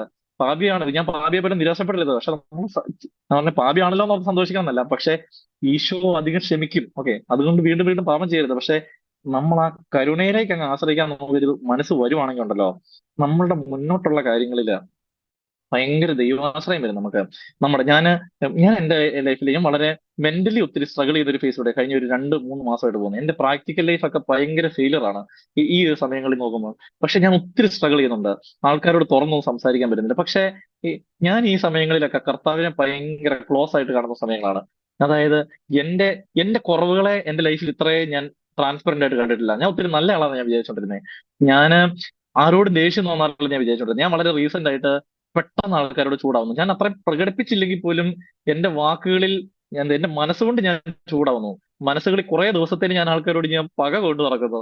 പക എന്നുള്ള വാക്കുപോലും ഞാൻ ചിന്തിക്കാറില്ലാത്തതാണ്. പക്ഷെ എനിക്ക് ആൾക്കാരോട് കുഞ്ഞ് വേദനകൾ തൊട്ട് എനിക്ക് ഭയങ്കര വൈരാഗ്യം എന്റെ മനസ്സിൽ കിടക്കുന്നു. ഞാൻ ഇങ്ങനെ ചിന്തിക്കുകയാണ് ഈ ദിവസങ്ങളിലൊക്കെ, എന്ത് തമ്മിലാണ് ഇതെങ്ങനെ എനിക്ക് എങ്ങനെയാണ് ഇത്രയും വൈരാഗ്യം വരുന്ന ആൾക്കാരോട്. അപ്പം ഞാൻ ഞാൻ എന്റെ കുറവുകൾ, എന്റെ ഉള്ളിലുള്ള ക്ഷമിക്കാൻ പറ്റാത്ത അവസ്ഥകൾ, എനിക്ക് ആൾക്കാരെ സ്നേഹിക്കാൻ പറ്റാത്തത്, ഞാൻ ആൾക്കാരെ ജഡ്ജ് ചെയ്യുന്ന സമയങ്ങള്, നമ്മളിങ്ങനെ ആൾക്കാരെ വിധിച്ച് നമ്മൾ ആൾക്കാരെ വിധിച്ചു കഴിയുമ്പോൾ ഉണ്ടല്ലോ, ഓട്ടോമാറ്റിക് ആയിട്ട് നമുക്കൊരു ചിന്ത വരും, നമ്മൾ പെർഫെക്റ്റ് ആണ്. ഇത് നമുക്ക് അഹങ്കാരമായിട്ട് വരും. ഈ വിധിക്കുന്ന എല്ലാവർക്കും അതെ, ആൾക്കാരെ എന്തെങ്കിലും കാര്യത്തില്ല, നമ്മൾ നല്ലവരോ മോശം എന്തെങ്കിലും ആട്ടെ, ബാക്കിയുള്ളവരെ വിധിക്കുന്ന എല്ലാവർക്കും ഈ അഹങ്കാരം വരും. നമ്മൾ ഏതെങ്കിലും ഏരിയകളിൽ പെർഫെക്റ്റ് ആണ്. പെർഫെക്റ്റ് അല്ലെന്ന് നമുക്കറിയാം, പക്ഷെ നമ്മൾ പോലും അറിയാം നമുക്ക് അഹങ്കാരം വരും. ഈ നമുക്ക് പറഞ്ഞ പോലെ എല്ലാ കാര്യങ്ങളും നന്ദി പ്രകാശിപ്പിക്കാനായിട്ട് നീ എന്തായിരിക്കുന്നു അത് ദൈവകൃപയാണ്, അല്ലെ? നമുക്ക് അഹങ്കരിക്കാനൊന്നുമില്ല. അപ്പം ഈ വചനമൊക്കെ വായിച്ച് ഇത് ബോധ്യമായാൽ മാത്രമേ അഹങ്കരിക്കാൻ. വചനം കാണാതെ പഠിക്കുന്നത് ഓക്കെയാണ്, കാണാതെ പഠിച്ചതിന്റെ പേരിൽ അഹങ്കാരം വരാതിരിക്കത്തില്ല. വചനം അങ്ങ് കൺവിൻസ് ആയി കഴിഞ്ഞാലേ അഹങ്കാരം വരാതിരിക്കത്തുള്ളൂ. കൺവിൻസ് ആവണ ഈ കാണാതെ വചനം ഉരുവിട്ട് ഇത് അകത്തോട്ട് കയറണം. അപ്പം നമ്മള് വചനത്തിൽ നിലനിൽക്കാൻ പറ്റുമെങ്കിൽ, ഈശോ തന്നെയല്ലേ പറയുന്നത്, നിങ്ങൾ എന്നെ സ്നേഹിക്കുന്നതിന്റെ വചനത്തിൽ നിലനിൽക്കുകയും, വചനത്തിൽ നിലനിൽക്കുന്ന ആൾക്കാർക്ക് ഈ പറഞ്ഞ ഒരു വിശ്വാസത്തിൽ നിലനിൽക്കാൻ പറ്റത്തുള്ളൂ. ഇത്രയും വചനമൊക്കെ അവൈലബിൾ ആണല്ലോ, വചനം ഈശോയാണ്. അപ്പം രണ്ട് കാര്യങ്ങളുള്ളത്. ഒന്ന്, പിശാജ് നമുക്ക് കൊണ്ടു തരുന്ന ചിന്തകളെ പറ്റി നമ്മളൊന്ന് കോഴ്സ് ആവണം. പിശാജിനെ പറ്റി അത്രയും കോഴ്സ് ആവണം. പക്ഷെ നമ്മൾ പിശാജിന്റെ ചിന്തകൾ വരുമ്പോൾ നമുക്കതൊന്ന് സെൻസ് ചെയ്യാൻ പറ്റണം. ഒരു നിരാശ ചിന്ത വരുമ്പോൾ ഇത് ദൈവികമല്ല, ദൈവികമാണോ അല്ലെ പിശാചാണോ? അല്ലെ ഒരാൾ നമ്മളോട് സംസാരിക്കുമ്പം, ഇപ്പൊ ഇവിടെ ആ നിബിൻ എന്നെ രണ്ട് തെറി വിളിച്ചു. നിബിൻ തെറി വിളിക്കലെന്ന് എനിക്കറിയാം. പക്ഷെ നിബിൻ എന്നെ തെറി വിളിച്ച് കഴിയുമ്പോഴത്തേനും ഞാൻ ചിന്തിക്കണം, നിബിൻ തെറി വിളിച്ചതല്ല, അത് നിബിനാണോ എന്നോട് സംസാരിക്കുന്നത്, അത് ദൈവാത്മാവാണോ പൈശാചികാത്മാവാണോ ചിന്തിച്ചാൽ മതി. അപ്പൊ ഇതിലൂടെ പിശാനാണ് എന്നെ പ്രൊവോക്ക് ചെയ്യുന്നത്, തിരിച്ച് തെറി വിളിക്കാന്, തിരിച്ച് വൈരാഗ്യം കാണിക്കാൻ വേണ്ടിയിട്ട്. അത് മനസ്സിലാക്കി കഴിഞ്ഞാൽ എന്റെ പ്രതികരണം കുറയും. നമ്മൾ അങ്ങനെ ചിന്തിക്കുന്നില്ലോ, എന്നെ ചിന്തിച്ചു അല്ലെ, എന്നെ തെറി വിളിക്കാൻ നിബിൻ ആരാ, അങ്ങനെയാണ് ഞാൻ ചിന്തിക്കുന്നത്. ഞാൻ എന്നുള്ളൊരു സാധനം അവിടെ കയറിയതാണ് ഇതിന്റെ പ്രശ്നം. അപ്പൊ ബേസിക്കലി ഈ ഞാൻ എന്നുള്ളത് കർത്താവിനെ കൊടുക്കുക. ഈശോയുടെ കണ്ണിൽ കൂടെ നമ്മളെ കാണുക, അനുകമ്പയോടെ, കരുണയോടെ, സ്നേഹത്തോടെ നമ്മളെ കാണുക. ഈശോ ഒറ്റിക്കൊടുക്കാൻ പോകുന്നത്. ഞാൻ ഇപ്പൊ ഒരാളോട് പറഞ്ഞിരിക്കുകയായിരുന്നു, ഞാൻ കൂട്ടുകാരൻ്റെ അടുത്ത്, അപ്പൊ എന്നോട് പറയുമായിരുന്നു, എടാ ഈ എനിക്ക് എന്നാ വേണമെങ്കിലും ചെയ്യാൻ പറ്റും. പക്ഷെ ഈ പറഞ്ഞ യൂദാസിനെ പോലുള്ള ഒരാൾ എന്റെ ടീമിലുണ്ടെങ്കിൽ എനിക്ക് അവനെ സ്നേഹിക്കാൻ ഭയങ്കര പാടാണ്. അതായത് എങ്ങനെ പോയാലും ഇവൻ ഒറ്റിക്കൊടുക്കാൻ പോകുന്നവനാണെന്ന് എനിക്കറിയാം. ഇവൻ ചെയ്യാൻ പോകുന്ന വൃത്തികേടുകൾ എനിക്കറിയാമെങ്കിൽ ഞാൻ എങ്ങനെയാണ് ഇവനെ ജെനുവിനായിട്ട് സ്നേഹിക്കുന്നത്? ഞാൻ ഇതിനെപ്പറ്റി ചിന്തിച്ചോണ്ടിരുന്നേ. അപ്പം ഞാൻ ഇങ്ങനത്തെ കാര്യങ്ങളൊന്നും ഇവിടെ പറയണമെന്ന് വിചാരിച്ചാൽ എനിക്ക് തോന്നുന്നു ഇത് പരിശുദ്ധാത്മാവ് പ്രേരിപ്പിച്ച് ഈ സംഭവം നമ്മൾ ഷെയർ ചെയ്യുന്നതാണ്. അതില് നമ്മളുടെ ഒരു സ്നേഹത്തിന്റെ ജെനുവിനിറ്റി ഒക്കെ നമ്മുടെ കൂടെ താമസിക്കുന്നവരുടെ വീട്ടിലുള്ളവരുടെ ഞാൻ ഈ ദിവസങ്ങളൊക്കെ എന്റെ ചേച്ചിയുടെ കൊച്ചു വീട്ടിലുണ്ട്. ചേച്ചിയുടെ കൊച്ചിനെ സ്നേഹിക്കാൻ പറ്റുന്ന ഒരു ഇതായിരുന്നു എന്റെ ഇന്നലത്തെ മിനിങ്ങാത്ത ചിന്ത. ചേച്ചിയുടെ കൊച്ചിനെ അവൾ അവിടെ ഉണ്ട്, അവള് കുഞ്ഞു കൊച്ചാണ്, 2-3 വയസ്സേ ഉള്ളൂ. ഈ 2-3 വയസ്സുള്ള കൊച്ചിനെ അവൾക്ക് നല്ലൊരു മാമനാവാൻ എനിക്ക് പറ്റുന്നുണ്ടോ എന്നുള്ളതായിരുന്നു എന്റെ ചിന്ത. അതായത് ബേസിക്കലി കുഞ്ഞു പിള്ളേരെ ടേക്ക് കെയർ ചെയ്യാൻ, അവരെ നമ്മൾ ഉപദ്രവിക്കുന്നില്ല, അവരെ നമ്മൾ ചീത്ത പറയുന്നില്ല, അവരോട് വേറെ ഒന്നും കാണിക്കുന്നില്ല. പക്ഷെ അവർക്ക് വേണ്ട ഒരു സ്നേഹം കൊടുക്കാൻ എനിക്ക് പറ്റുന്നുണ്ടോ? എന്നെ ഭയങ്കരമായിട്ട് ബുദ്ധിമുട്ടിച്ചൊരു ചിന്തയാണിത്. അപ്പൊ അതുപോലെ നമുക്ക് എന്റെ ബാക്കി വീട്ടിലത്തെ ഉത്തരവാദിത്തങ്ങളൊക്കെ വേറെ. അപ്പൊ അതുപോലെ ഞാൻ അങ്ങനെ പ്രാക്ടിക്കലി ചെയ്യാൻ പറ്റുന്ന കുറച്ച് സാധനങ്ങളോട് ഞാൻ പറഞ്ഞിട്ട് ഞാൻ നിർത്തുവാണേ. അതായത് ആഹ് ഒന്ന് കൊറിന്തോസ് 10:12, നിൽക്കുന്നു എന്ന് കരുതുന്നവൻ വീഴാതിരിക്കട്ടെ. നിൽക്കുന്നു എന്ന് കരുതുന്നവൻ വീഴാതിരിക്കട്ടെ. നമ്മൾ സ്റ്റേബിൾ ആയെന്ന് ചിന്തിച്ചു കഴിഞ്ഞാൽ നമ്മൾ പോയി.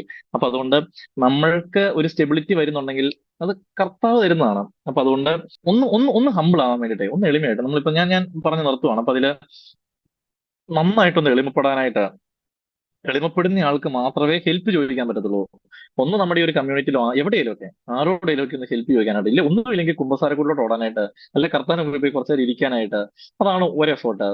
രണ്ടാമത്തെ കാര്യം, ഞാൻ അതിനു മുന്നേ നമ്മൾ പറഞ്ഞത് നമ്മുടെ റോളുകൾ ഐഡന്റിഫൈ ചെയ്യണം, റോളുകൾ നമ്മൾ എഴുതണം. എന്നിട്ട് അതിൽ നമ്മുടെ ആക്ഷൻസ് നമ്മൾ എന്താണ്, നമുക്കൊരു നല്ല ആ ഒരു ഐഡിയൽ ലെവലിലോട്ട് വളരാൻ പറ്റുന്നുണ്ടോ? ഒരിക്കലും അതിനെല്ലാം നന്നായിട്ടൊക്കെ ആയിരിക്കും പറ്റുന്നത്. പക്ഷെ എന്നാൽ പോലും അതിനൊരു പൂർണ്ണത കാണത്തില്ല. അപ്പൊ നമ്മൾ ചെക്ക് ചെയ്യണം, നമ്മൾ അനലൈസ് ചെയ്യണം. എന്നിട്ട് അതിൽ പറ്റാത്തതിനെ നമ്മൾ പ്രാക്ടിക്കലി ചില സൊല്യൂഷൻസ് ഒക്കെ വെച്ചിട്ട്, ഇപ്പൊ കൊച്ചിന്റെ അടുത്ത് സമയം സ്പെൻഡ് ചെയ്യുക, അത് പ്രാക്ടിക്കൽ സൊല്യൂഷൻ ആണ്. അപ്പൊ കൊച്ചിന്റെ കൂടെ ചിലപ്പോൾ കളിക്കാൻ കൂടുക, അതൊരു പ്രാക്ടിക്കൽ സൊല്യൂഷൻ. ഞാൻ കൊച്ചിന്റെ മാത്രം എക്സാമ്പിൾ എടുത്തേ ഉള്ളേ. അപ്പൊ അതുപോലെ നമ്മുടെ റോളുകൾ ഫില്ല് ചെയ്യാൻ വേണ്ടിയിട്ട് ചില ചില സാധനങ്ങൾ എഴുതുക, അതിനു വേണ്ടിയിട്ട് നമ്മൾ ഇച്ചിരി എഫോർട്ട് ഇടുക. അതുപോലെ തന്നെ ഹമ്പിൾ ആവുന്ന ആൾക്കാർക്ക് സഹായം ചോദിക്കാൻ പറ്റത്തുള്ളൂ.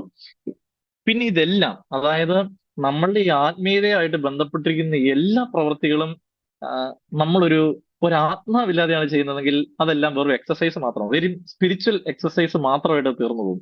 അത് രണ്ടും നന്മ നിറഞ്ഞു പറയുന്ന ചെല്ലുന്ന കാര്യം തൊട്ട് എല്ലാ കാര്യങ്ങളിലും, അതായത് ബൈബിള് നമുക്ക് ചുമ്മാ ഒരു സ്പിരിച്വൽ എക്സസൈസ് ആയിട്ടും വായിക്കാം. അതിന് പവർ ഇല്ലെന്നല്ല, അതിന് പവർ ഉണ്ട്, ഉറപ്പായിട്ടും വചനം വായിക്കുന്നതിന് പവർ ഉണ്ട്, നന്മ പറഞ്ഞ പവർ ഉണ്ട്, പ്രാർത്ഥനയ്ക്കെല്ലാം പവർ ഉണ്ട്. പക്ഷെ നമ്മളുടെ ഒരു ഹൃദയത്തിൽ നിന്നുള്ള പ്രാർത്ഥനകൾക്കും ഹൃദയത്തിൽ നിന്നുള്ള നെടുവീർപ്പിന് പോലും അഗാധമായ ആഴമുണ്ടെന്ന് പറയുന്നത്. അപ്പൊ അതുകൊണ്ട് ബേസിക്കലി നമ്മളുടെ ഇതെല്ലാം സ്പിരിച്വൽ എക്സസൈസ് ആവാതിരിക്കാനായിട്ട് നമ്മൾ ആകെ ചെയ്യേണ്ട കാര്യം എന്ന് പറഞ്ഞാൽ പരിശുദ്ധാത്മാവിന്റെ കൂടെ നടക്കുക എന്നുള്ളത് മാത്രമേ ഉള്ളൂ. ആക്ച്വലി ഞാൻ അതുകൂടെ പറഞ്ഞ് നിർത്തുവാണ്. അതായത് നമ്മൾ സഹായം ചോദിക്കാന്ന് പറഞ്ഞു, നമ്മൾ സഹായം ആൾക്കാരോട് ചോദിക്കണം. ഉറപ്പായിട്ടും വ്യക്തികളെ നമ്മൾ കൃത്യമായിട്ട് ഉപയോഗിക്കണം. എല്ലാറ്റിനും ഉപരിയായിട്ട് മാമോദിസായിലാണ് നമുക്ക് ഈ പറഞ്ഞ ഇവാഞ്ചലൈസേഷൻ ഉള്ള ഒരു കോള് നമ്മൾ ഏറ്റെടുക്കുന്നത്. നമ്മൾ പറഞ്ഞതുപോലെ തന്നെ ഇതേ നമുക്ക് ഉദാശകളിൽ തന്നെയാണ് അല്ലെ, നമ്മൾ മാമോദിസയിലൂടെ പരിശുദ്ധാത്മാവിൽ നമ്മൾ അല്ലെ, നമ്മുടെ സൈഡ് ലെവൽ നമ്മൾ ഉദാശയൊക്കെ നമ്മൾ സ്വീകരിക്കുന്നുണ്ട്. പരിശുദ്ധാത്മാവിൽ നമ്മൾ ബാപ്തിസം ചെയ്യപ്പെടുവാണ്. അപ്പൊ അങ്ങനെയുള്ള നമ്മള് ഈ പരിശുദ്ധാത്മാവിനെ നമ്മൾ ഉപയോഗിക്കുന്നില്ല, പരിശുദ്ധാത്മാവ് സഹായകനാണ്. Always willing to help us. Okay, നമ്മുടെ തൊട്ടടുത്ത് ഞാൻ ഹെൽപ്പ് ചെയ്യട്ടെ എന്ന് ചോദിച്ചുകൊണ്ട് ഇങ്ങനെ നിൽക്കുന്നു. നമ്മൾ ഒരു ഡൗട്ട് വന്നു കഴിഞ്ഞാൽ ഇപ്പൊ AI ഒക്കെ ഉള്ള കാലഘട്ടമാണ് അല്ലെ, നമ്മൾ ആർട്ടിഫിഷ്യൽ ഇന്റലിജൻസ് ഉണ്ട്, നമ്മൾ ഗൂഗിളിൽ റിസർച്ച് ചെയ്യുന്നു, ഇന്റലിജൻസിനോട് ചോദിക്കുന്നു, AI ചോദിക്കുന്നു അല്ലെ, നമ്മൾ എന്ത് ചോദിച്ചു കഴിഞ്ഞാൽ നമുക്ക് മറുപടി ഉണ്ട്. ഈവൻ സ്പിരിച്വൽ കാര്യങ്ങൾ ചോദിച്ചാൽ പോലും നമ്മളെക്കാൾ നന്നായിട്ട് 10 വചനം വേണേലും AI പറഞ്ഞു തരും. അപ്പൊ പക്ഷെ എന്താണ്, നമ്മൾക്ക് നമ്മളെ ഹെൽപ്പ് ചെയ്യാണ്ട് ഒരാൾ ഇങ്ങനെ സൈഡിൽ നിൽക്കുവാണ്, ഹെൽപ്പ് ചെയ്യട്ടെ, ഞാൻ പാപം ചെയ്യാൻ പോവാണ്, പാപം ചെയ്യുന്നതിന് മുന്നേ എടാ ചെയ്യല്ലേ എന്ന് പറഞ്ഞുകൊണ്ട് വരുന്നു, ചെയ്ത് കഴിയുമ്പോഴത്തേനും കരയില്ലേ എന്ന് പറയുന്നു, കുമ്പസാരിക്കും. നമുക്കെല്ലാം പറഞ്ഞു അതിന് പരിശുദ്ധാത്മാവുണ്ട്. പരിശുദ്ധാത്മാവിനുള്ള മൈൻഡ് ചെയ്യാറുണ്ടോ? അപ്പൊ എനിക്കൊന്നേ ഒന്നുകൂടെ നമ്മുടെ ഉള്ളിലുള്ള ആ ഒരു ദൈവത്തിന്റെ ഒരു ചൈതന്യം, ദൈവം നമ്മുടെ ഉള്ളിലുണ്ട്, പരിശുദ്ധാത്മാവ് നമ്മുടെ ഉള്ളിലുണ്ട്. ഈ പരിശുദ്ധാത്മാവിന്റെ ആലയമാണ് നമ്മള്. അപ്പം പരിശുദ്ധാത്മാവിനെ ഒന്ന് കേൾക്കാനായിട്ട് നമ്മുടെ ഈ ബുദ്ധിമുട്ടുകൾ വരുമ്പോഴും ഈ പറഞ്ഞ ഹെൽപ്പ് ചോദിക്കണം എന്ന് പറയുമ്പോഴും ബേസിക്കലി ഏറ്റവും അൾട്ടിമേറ്റ് ഉള്ള സംഗതി, അതായത് ഒരു ക്രിസ്ത്യൻ ലൈഫില് പരിശുദ്ധാത്മാവിന്റെ ഫലങ്ങൾ ബേസിക്കലി ഒരു ക്രിസ്ത്യാനിയെ സംബന്ധിച്ചിടത്തോളം പരിശുദ്ധാത്മാവിന്റെ ഫലങ്ങളുള്ള ജീവിതമാണ്. അതായത് പരിശുദ്ധാത്മാവിലുള്ള ജീവിതമാണ് നമ്മുടെ അൾട്ടിമേറ്റ്ലി ഒരു സെയിൻഹുഡ് എന്ന് പറയുന്നത്. പൂർണ്ണമായിട്ടും പരിശുദ്ധാത്മാവിന്റെ ഫലങ്ങൾ നമ്മളിൽ വന്ന് പൂർണ്ണമായി കഴിഞ്ഞാൽ നമ്മൾ ഓൾറെഡി ഒരു സെയിന്റ് ലൈഫിലോട്ട് നമ്മൾ വന്നു. പക്ഷെ അപ്പൊ അതുകൊണ്ട് തന്നെ ഒരു ക്രിസ്ത്യാനി ആകെ പ്രാർത്ഥിക്കേണ്ട കാര്യം എന്ന് പറഞ്ഞാൽ പരിശുദ്ധാത്മാവിന് വേണ്ടിയിട്ടാണ്. അപ്പം അതുകൊണ്ടാണ് ഈശോ പറഞ്ഞത് നമ്മൾ പരിശുദ്ധാത്മാവിന് വേണ്ടിയിട്ട് ദാഹിക്കുന്നതിന് എന്റെ അടുക്കൽ ഒന്ന് കുടിക്കട്ടെ, ഇതെല്ലാം പറയുന്നുണ്ട്. അപ്പം പരിശുദ്ധ അതായത് പരിശുദ്ധാത്മാവിന്റെ ഫലങ്ങൾ വളരണമെങ്കിൽ നമുക്ക് അനുസരണം വേണം. അങ്ങനെ ഒരു ഒബീഡിയൻസ് ഉള്ള ആളുകളിൽ മാത്രമേ പരിശുദ്ധാത്മാവിന്റെ ഫലങ്ങൾ വളരത്തുള്ളൂ. അതുകൊണ്ടാണ് ഇങ്ങനെ ഇപ്പം വിശുദ്ധ ഫ്രാൻസിസ് അസീസി മാർപ്പാപ്പയുടെ അടുത്ത് ചെല്ലുന്ന സമയത്ത് മാർപ്പാപ്പ ഫ്രാൻസിസ് അസീസിയോട് പറയുന്നത് പോയി വല്ല പന്നികളോട് പറയാനാ പറയുന്നത്. അപ്പൊ നമ്മുടെ അടുത്താണ് ഒരാൾ ഇങ്ങനെ പറയുന്നതെങ്കിൽ, നമ്മുടെ അടുത്ത് ഒരാൾ വന്നിട്ട് നമ്മുടെ സുവിശേഷം പറയാൻ വല്ല പന്നികളോട് പോയി പറയാൻ പറഞ്ഞു കഴിഞ്ഞാൽ നമ്മൾ പുറത്തിറങ്ങി മാർപ്പാപ്പയുടെ 2 തെറിയും പറഞ്ഞിട്ട് പോകും, അല്ലെങ്കിൽ രണ്ടുപേരോട് കുറ്റം പറയും. അല്ലെങ്കിൽ നമ്മൾ ഇനി ആരോടും പറഞ്ഞില്ലെന്ന് കരുതിക്കോ, പറഞ്ഞില്ലെങ്കിലും മനസ്സിൽ നമ്മൾ എന്തെങ്കിലുമൊക്കെ പിറുപിറുത്തോണ്ട് പോകും, നിരാശപ്പെട്ടു പോകും. പക്ഷേ ഫ്രാൻസിസ് അസീസി ചെയ്തതാണ്, ഫ്രാൻസിസ് അസീസി നേരെ പോയിട്ട് പന്നികളുടെ അടുത്ത് പോയിട്ട് സുവിശേഷം പറയാൻ പോയിരുന്നത്. എന്നിട്ട് അന്നേരം മാർപ്പാപ്പ മാർപ്പാപ്പയുടെ സ്വപ്നത്തിൽ അന്ന് പരിശുദ്ധാത്മാവ് ഇടപെട്ടു. ദൈവം സ്വപ്നത്തിൽ കണ്ടു, പാപ്പ മാനസാന്തരപ്പെട്ടു, തിരിച്ചു വിളിച്ചു. അതാണ് പുതിയൊരു തുടക്കമാകുന്നത്. അതുപോലെ തന്നെ പാതിരപ്പി വിശുദ്ധനായിരുന്നു, പാതിരപ്പിയെ വിശുദ്ധ കുർബാന വിലക്കി. അങ്ങനെയുള്ള അതും ഒബീഡിയൻസ് സ്വീകരിച്ച പാതിരപ്പിയോ പ്രാർത്ഥിച്ചുകൊണ്ടിരുന്നപ്പോഴാണ് ഈ പറഞ്ഞ പോലെ മറ്റേ മഹായുദ്ധകാലത്ത് എയറോപ്ലെയിനെ തടഞ്ഞു നിർത്തിയ കഥ, നമ്മൾ ബൈലൊക്കേഷൻ സംഭവിച്ച കാര്യമൊക്കെ നമ്മൾ പറയുന്നുണ്ടല്ലോ. അതായത് ബേസിക്കലി ഇത്രേ ഉള്ളൂ, വിശുദ്ധനാണല്ലോ എന്നോർത്ത് ചലഞ്ച് ചെയ്യാനൊന്നും പോയില്ല.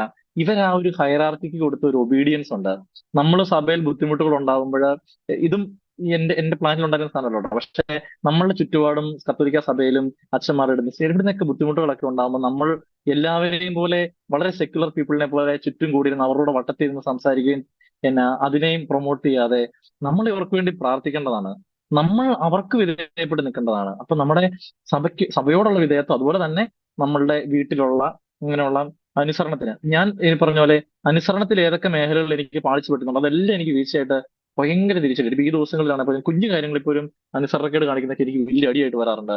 അപ്പൊ അതുകൊണ്ട് ഉം, ഏ, നമ്മളുടെ ഒബീഡിയൻസിനാണ്, അതായത് അനുസരണത്തിനാണ്. അങ്ങനെ അനുസരിക്കണമെങ്കിൽ ഭയങ്കരമായ എളിമ നമുക്ക് വേണം. അപ്പൊ അങ്ങനെ അനുസരിക്കുന്ന ആളുകളിലെ പരിശുദ്ധാത്മാവിന്റെ ഫലങ്ങൾ വളർന്ന് പന്തലിക്കത്തുള്ളൂ. അതുകൊണ്ട് പരിശുദ്ധാത്മാവിന്റെ ഫലങ്ങൾ പറഞ്ഞാൽ നമുക്ക് നല്ല ഒബീഡിയൻസ് ആണ്, എളിമപ്പെടണം. എളിമയ്ക്ക് വേണ്ടി പ്രാർത്ഥിക്കാം, പരിശുദ്ധാത്മായോട് ചേർന്ന് നമുക്ക് പ്രാർത്ഥിക്കാം. ഞാൻ ഇത് പറഞ്ഞ് നിർത്തുവാണ്. നമുക്ക് ഒന്ന് പരിശുദ്ധാത്മാവിനെ വേണ്ടി ഒന്ന് ആഗ്രഹിച്ച് പ്രാർത്ഥിക്കാനും പരിശുദ്ധാത്മാവിനെ കേൾക്കാനും. അങ്ങനെ മൂന്നാമത്തെ ഒരു അനുസരണം കൂടെ ഉണ്ടേ, അത് നമ്മൾ പരിശുദ്ധാത്മാവിനോടുള്ള അനുസരണമാണ്. ഓരോ സെക്കൻഡിലും പരിശുദ്ധാത്മാവ് നമുക്ക് ഇങ്ങനെ പ്രോംസ്, എന്താണ്, നമുക്ക് കുഞ്ഞു കുഞ്ഞു കുഞ്ഞ് എന്താണ് ഇത് തന്നോണ്ടിരിക്കും. ഇങ്ങനെ ചെയ്യേ, അങ്ങനെ ചെയ്യേ, ഇങ്ങനെ ചെയ്യല്, അങ്ങനെ ചെയ്യല്, ഇങ്ങനെ തന്നോണ്ടിരിക്കും. അതിനോടുള്ള ഒരു ഒബീഡിയൻസ് കൂടെ ഉണ്ട്. പരിശുദ്ധാത്മാവിനെ കേൾക്കണം, അതുപോലെ തന്നെ അതിനോടും കൂടി ഒരു ഒബീഡിയൻസ് നമുക്ക് കാണിച്ചാല് എന്താണ്, പരിശുദ്ധാത്മാവിനെ കൂട്ടുപിടിച്ചുകൊണ്ടൊരു ജീവിതം ഇച്ചിരി കൂടെ ഈസി ആയിട്ട് നമുക്ക് ജീവിക്കാൻ പറ്റും. അപ്പൊ അതുകൊണ്ട് ഞാൻ വീണ്ടും പറഞ്ഞു നിർത്തുവാണ്, നമ്മുടെ ഈ ഒരു പ്രവർത്തികളെല്ലാം സ്പിരിച്വൽ എക്സസൈസ് ആയി പോവാതെ നമ്മൾ ഈ പ്രെയർ മീറ്റിങ്ങിനൊക്കെ ഇരിപ്പുണ്ട്. ഈ ഒരാഴ്ചയൊക്കെ നമുക്ക് വേണമെങ്കിൽ, ഞാൻ ഈ ദിവസങ്ങളിൽ ഇങ്ങനെ എന്റെ പ്രവർത്തികളൊക്കെ ഇപ്പൊ ഡെയിലി ദിവസം തീരുന്ന സമയത്ത് ഇപ്പൊ എഴുതാൻ തുടങ്ങി. രണ്ടു ദിവസമായുള്ളൂ ഞാനിങ്ങനെ കുഞ്ഞതായിട്ട് എഴുതാൻ തുടങ്ങി. രാവിലെ എഴുന്നേറ്റ് കഴിയുമ്പോഴത്തേനും ഞാൻ ഇന്ന് ചെയ്യേണ്ട മെയിൻ ആയിട്ടുള്ള കുറച്ച് നന്മ പ്രവൃത്തിയൊക്കെ ഇപ്പൊ നോട്ട് ചെയ്യുന്നുണ്ട്. എന്നിട്ട് അന്ന് തീരുമ്പോഴത്തേനും അത് ചെയ്തു തീർക്കാൻ വേണ്ടിയിട്ടൊക്കെ ഇപ്പൊ ട്രൈ ചെയ്യുന്നുണ്ട്. അത് രാവിലെ എഴുന്നേറ്റ് ചില കാര്യം ഇന്ന് ഇപ്പം എന്റെ പേഴ്സണൽ പ്രയർ തൊട്ടുള്ള കാര്യങ്ങൾ രാവിലെ ഞാനൊന്ന് എഴുതി വെക്കും. വൈകുന്നേരം ആകുമ്പോൾ ഇത്ര സാധനങ്ങൾ എനിക്ക് ചെയ്തു തീർക്കണം. അപ്പൊ അതൊക്കെ ഞാൻ ചെയ്യാൻ തുടങ്ങിയിട്ടുണ്ട്. ഇനിയിപ്പോ എന്റെ മെറ്റീരിയൽ കാര്യങ്ങളോട് എനിക്ക് അതിനകത്ത് തന്നെ ഉൾപ്പെടുത്തണം. വീട്ടിലത്തെ ഉത്തരവാദിത്തങ്ങളും അങ്ങനത്തെ സാധനങ്ങളൊക്കെ ഒന്ന് ചാർട്ട് ചെയ്തിട്ട് ഓരോ ദിവസവും ഇപ്പൊ ഞാൻ ഇച്ചിരി കൂടെ എഫിഷ്യന്റ് ആയിട്ട് വരുന്നുണ്ട്. ഞാൻ പറഞ്ഞ പ്രാക്ടിക്കലി നമുക്ക് ചെയ്യാൻ പറ്റുന്ന കാര്യങ്ങളാണ്. അപ്പം ദിവസം തീരുമ്പോഴും നമുക്കൊന്ന് റീതിങ്ക് ചെയ്യാനും ഒന്ന് റിഫ്ലക്ട് ചെയ്യാനൊക്കെ ഉള്ള സമയം. ദിവസം തീരുമ്പോൾ പറ്റത്തില്ലേ, ആഴ്ച തീരുമ്പം ഒരു ദിവസത്തിൽ റിഫ്ലക്ട് ചെയ്യാം, ആഴ്ചയിൽ നമുക്കൊന്ന് റിഫ്ലക്ട് ചെയ്യാം, മാസം തീരുമ്പോഴും നമുക്കൊന്ന് റിഫ്ലക്ട് ചെയ്യാം. ആഴ്ചയിൽ ഒരു ദിവസമൊക്കെ നമുക്ക് വേണമെങ്കിൽ ഒരു ഫോണൊക്കെ മാറ്റി വെച്ച് ഒന്ന് കർത്താനോട് ഇരിക്കാനോ, ഒന്നും പറ്റത്തില്ലേ മാസത്തിൽ ഒരിക്കലെങ്കിലും ഒരു നോ ഫോൺ ഡേ എന്നൊക്കെ പറഞ്ഞ് ഫോണൊക്കെ മാറ്റി വെച്ചിരിക്കാനും, ഒന്ന് കർത്താവിന്റെ കൂടെ ഇരിക്കാനും, സ്വന്തമായിട്ട് ആത്മീയതേനെയൊക്കെ ഒന്ന് പരിശോധിക്കാനൊക്കെ സമയം ഉണ്ടെങ്കിൽ നമ്മളിപ്പം എടുക്കുന്നതിനെക്കാട്ടിലും 10 സ്പീഡ് നമുക്ക് ഫ്രണ്ടിലോട്ട് പോകാൻ പറ്റും. അപ്പൊ അതുകൊണ്ട് എപ്പോഴും ഇവാലുവേഷൻ ചെയ്യുക. അതായത് കൊല്ലപ്പരീക്ഷ എഴുതി പാസ്സാകാന്ന് വിചാരിച്ചിരിക്കാതെ, അല്ലെ എല്ലാ ദിവസവും പിന്നെ വീക്കെൻഡിൽ നമുക്ക് ടെസ്റ്റുകൾ ഇട്ട് നമ്മൾ അതിനകത്ത് തന്നെ സ്കോർ ചെയ്യാനായിട്ട് നോക്കുക. അപ്പൊ നമുക്ക് പെട്ടെന്ന് പ്രോഗ്രസ് ചെയ്യാൻ പറ്റുമായിരിക്കും.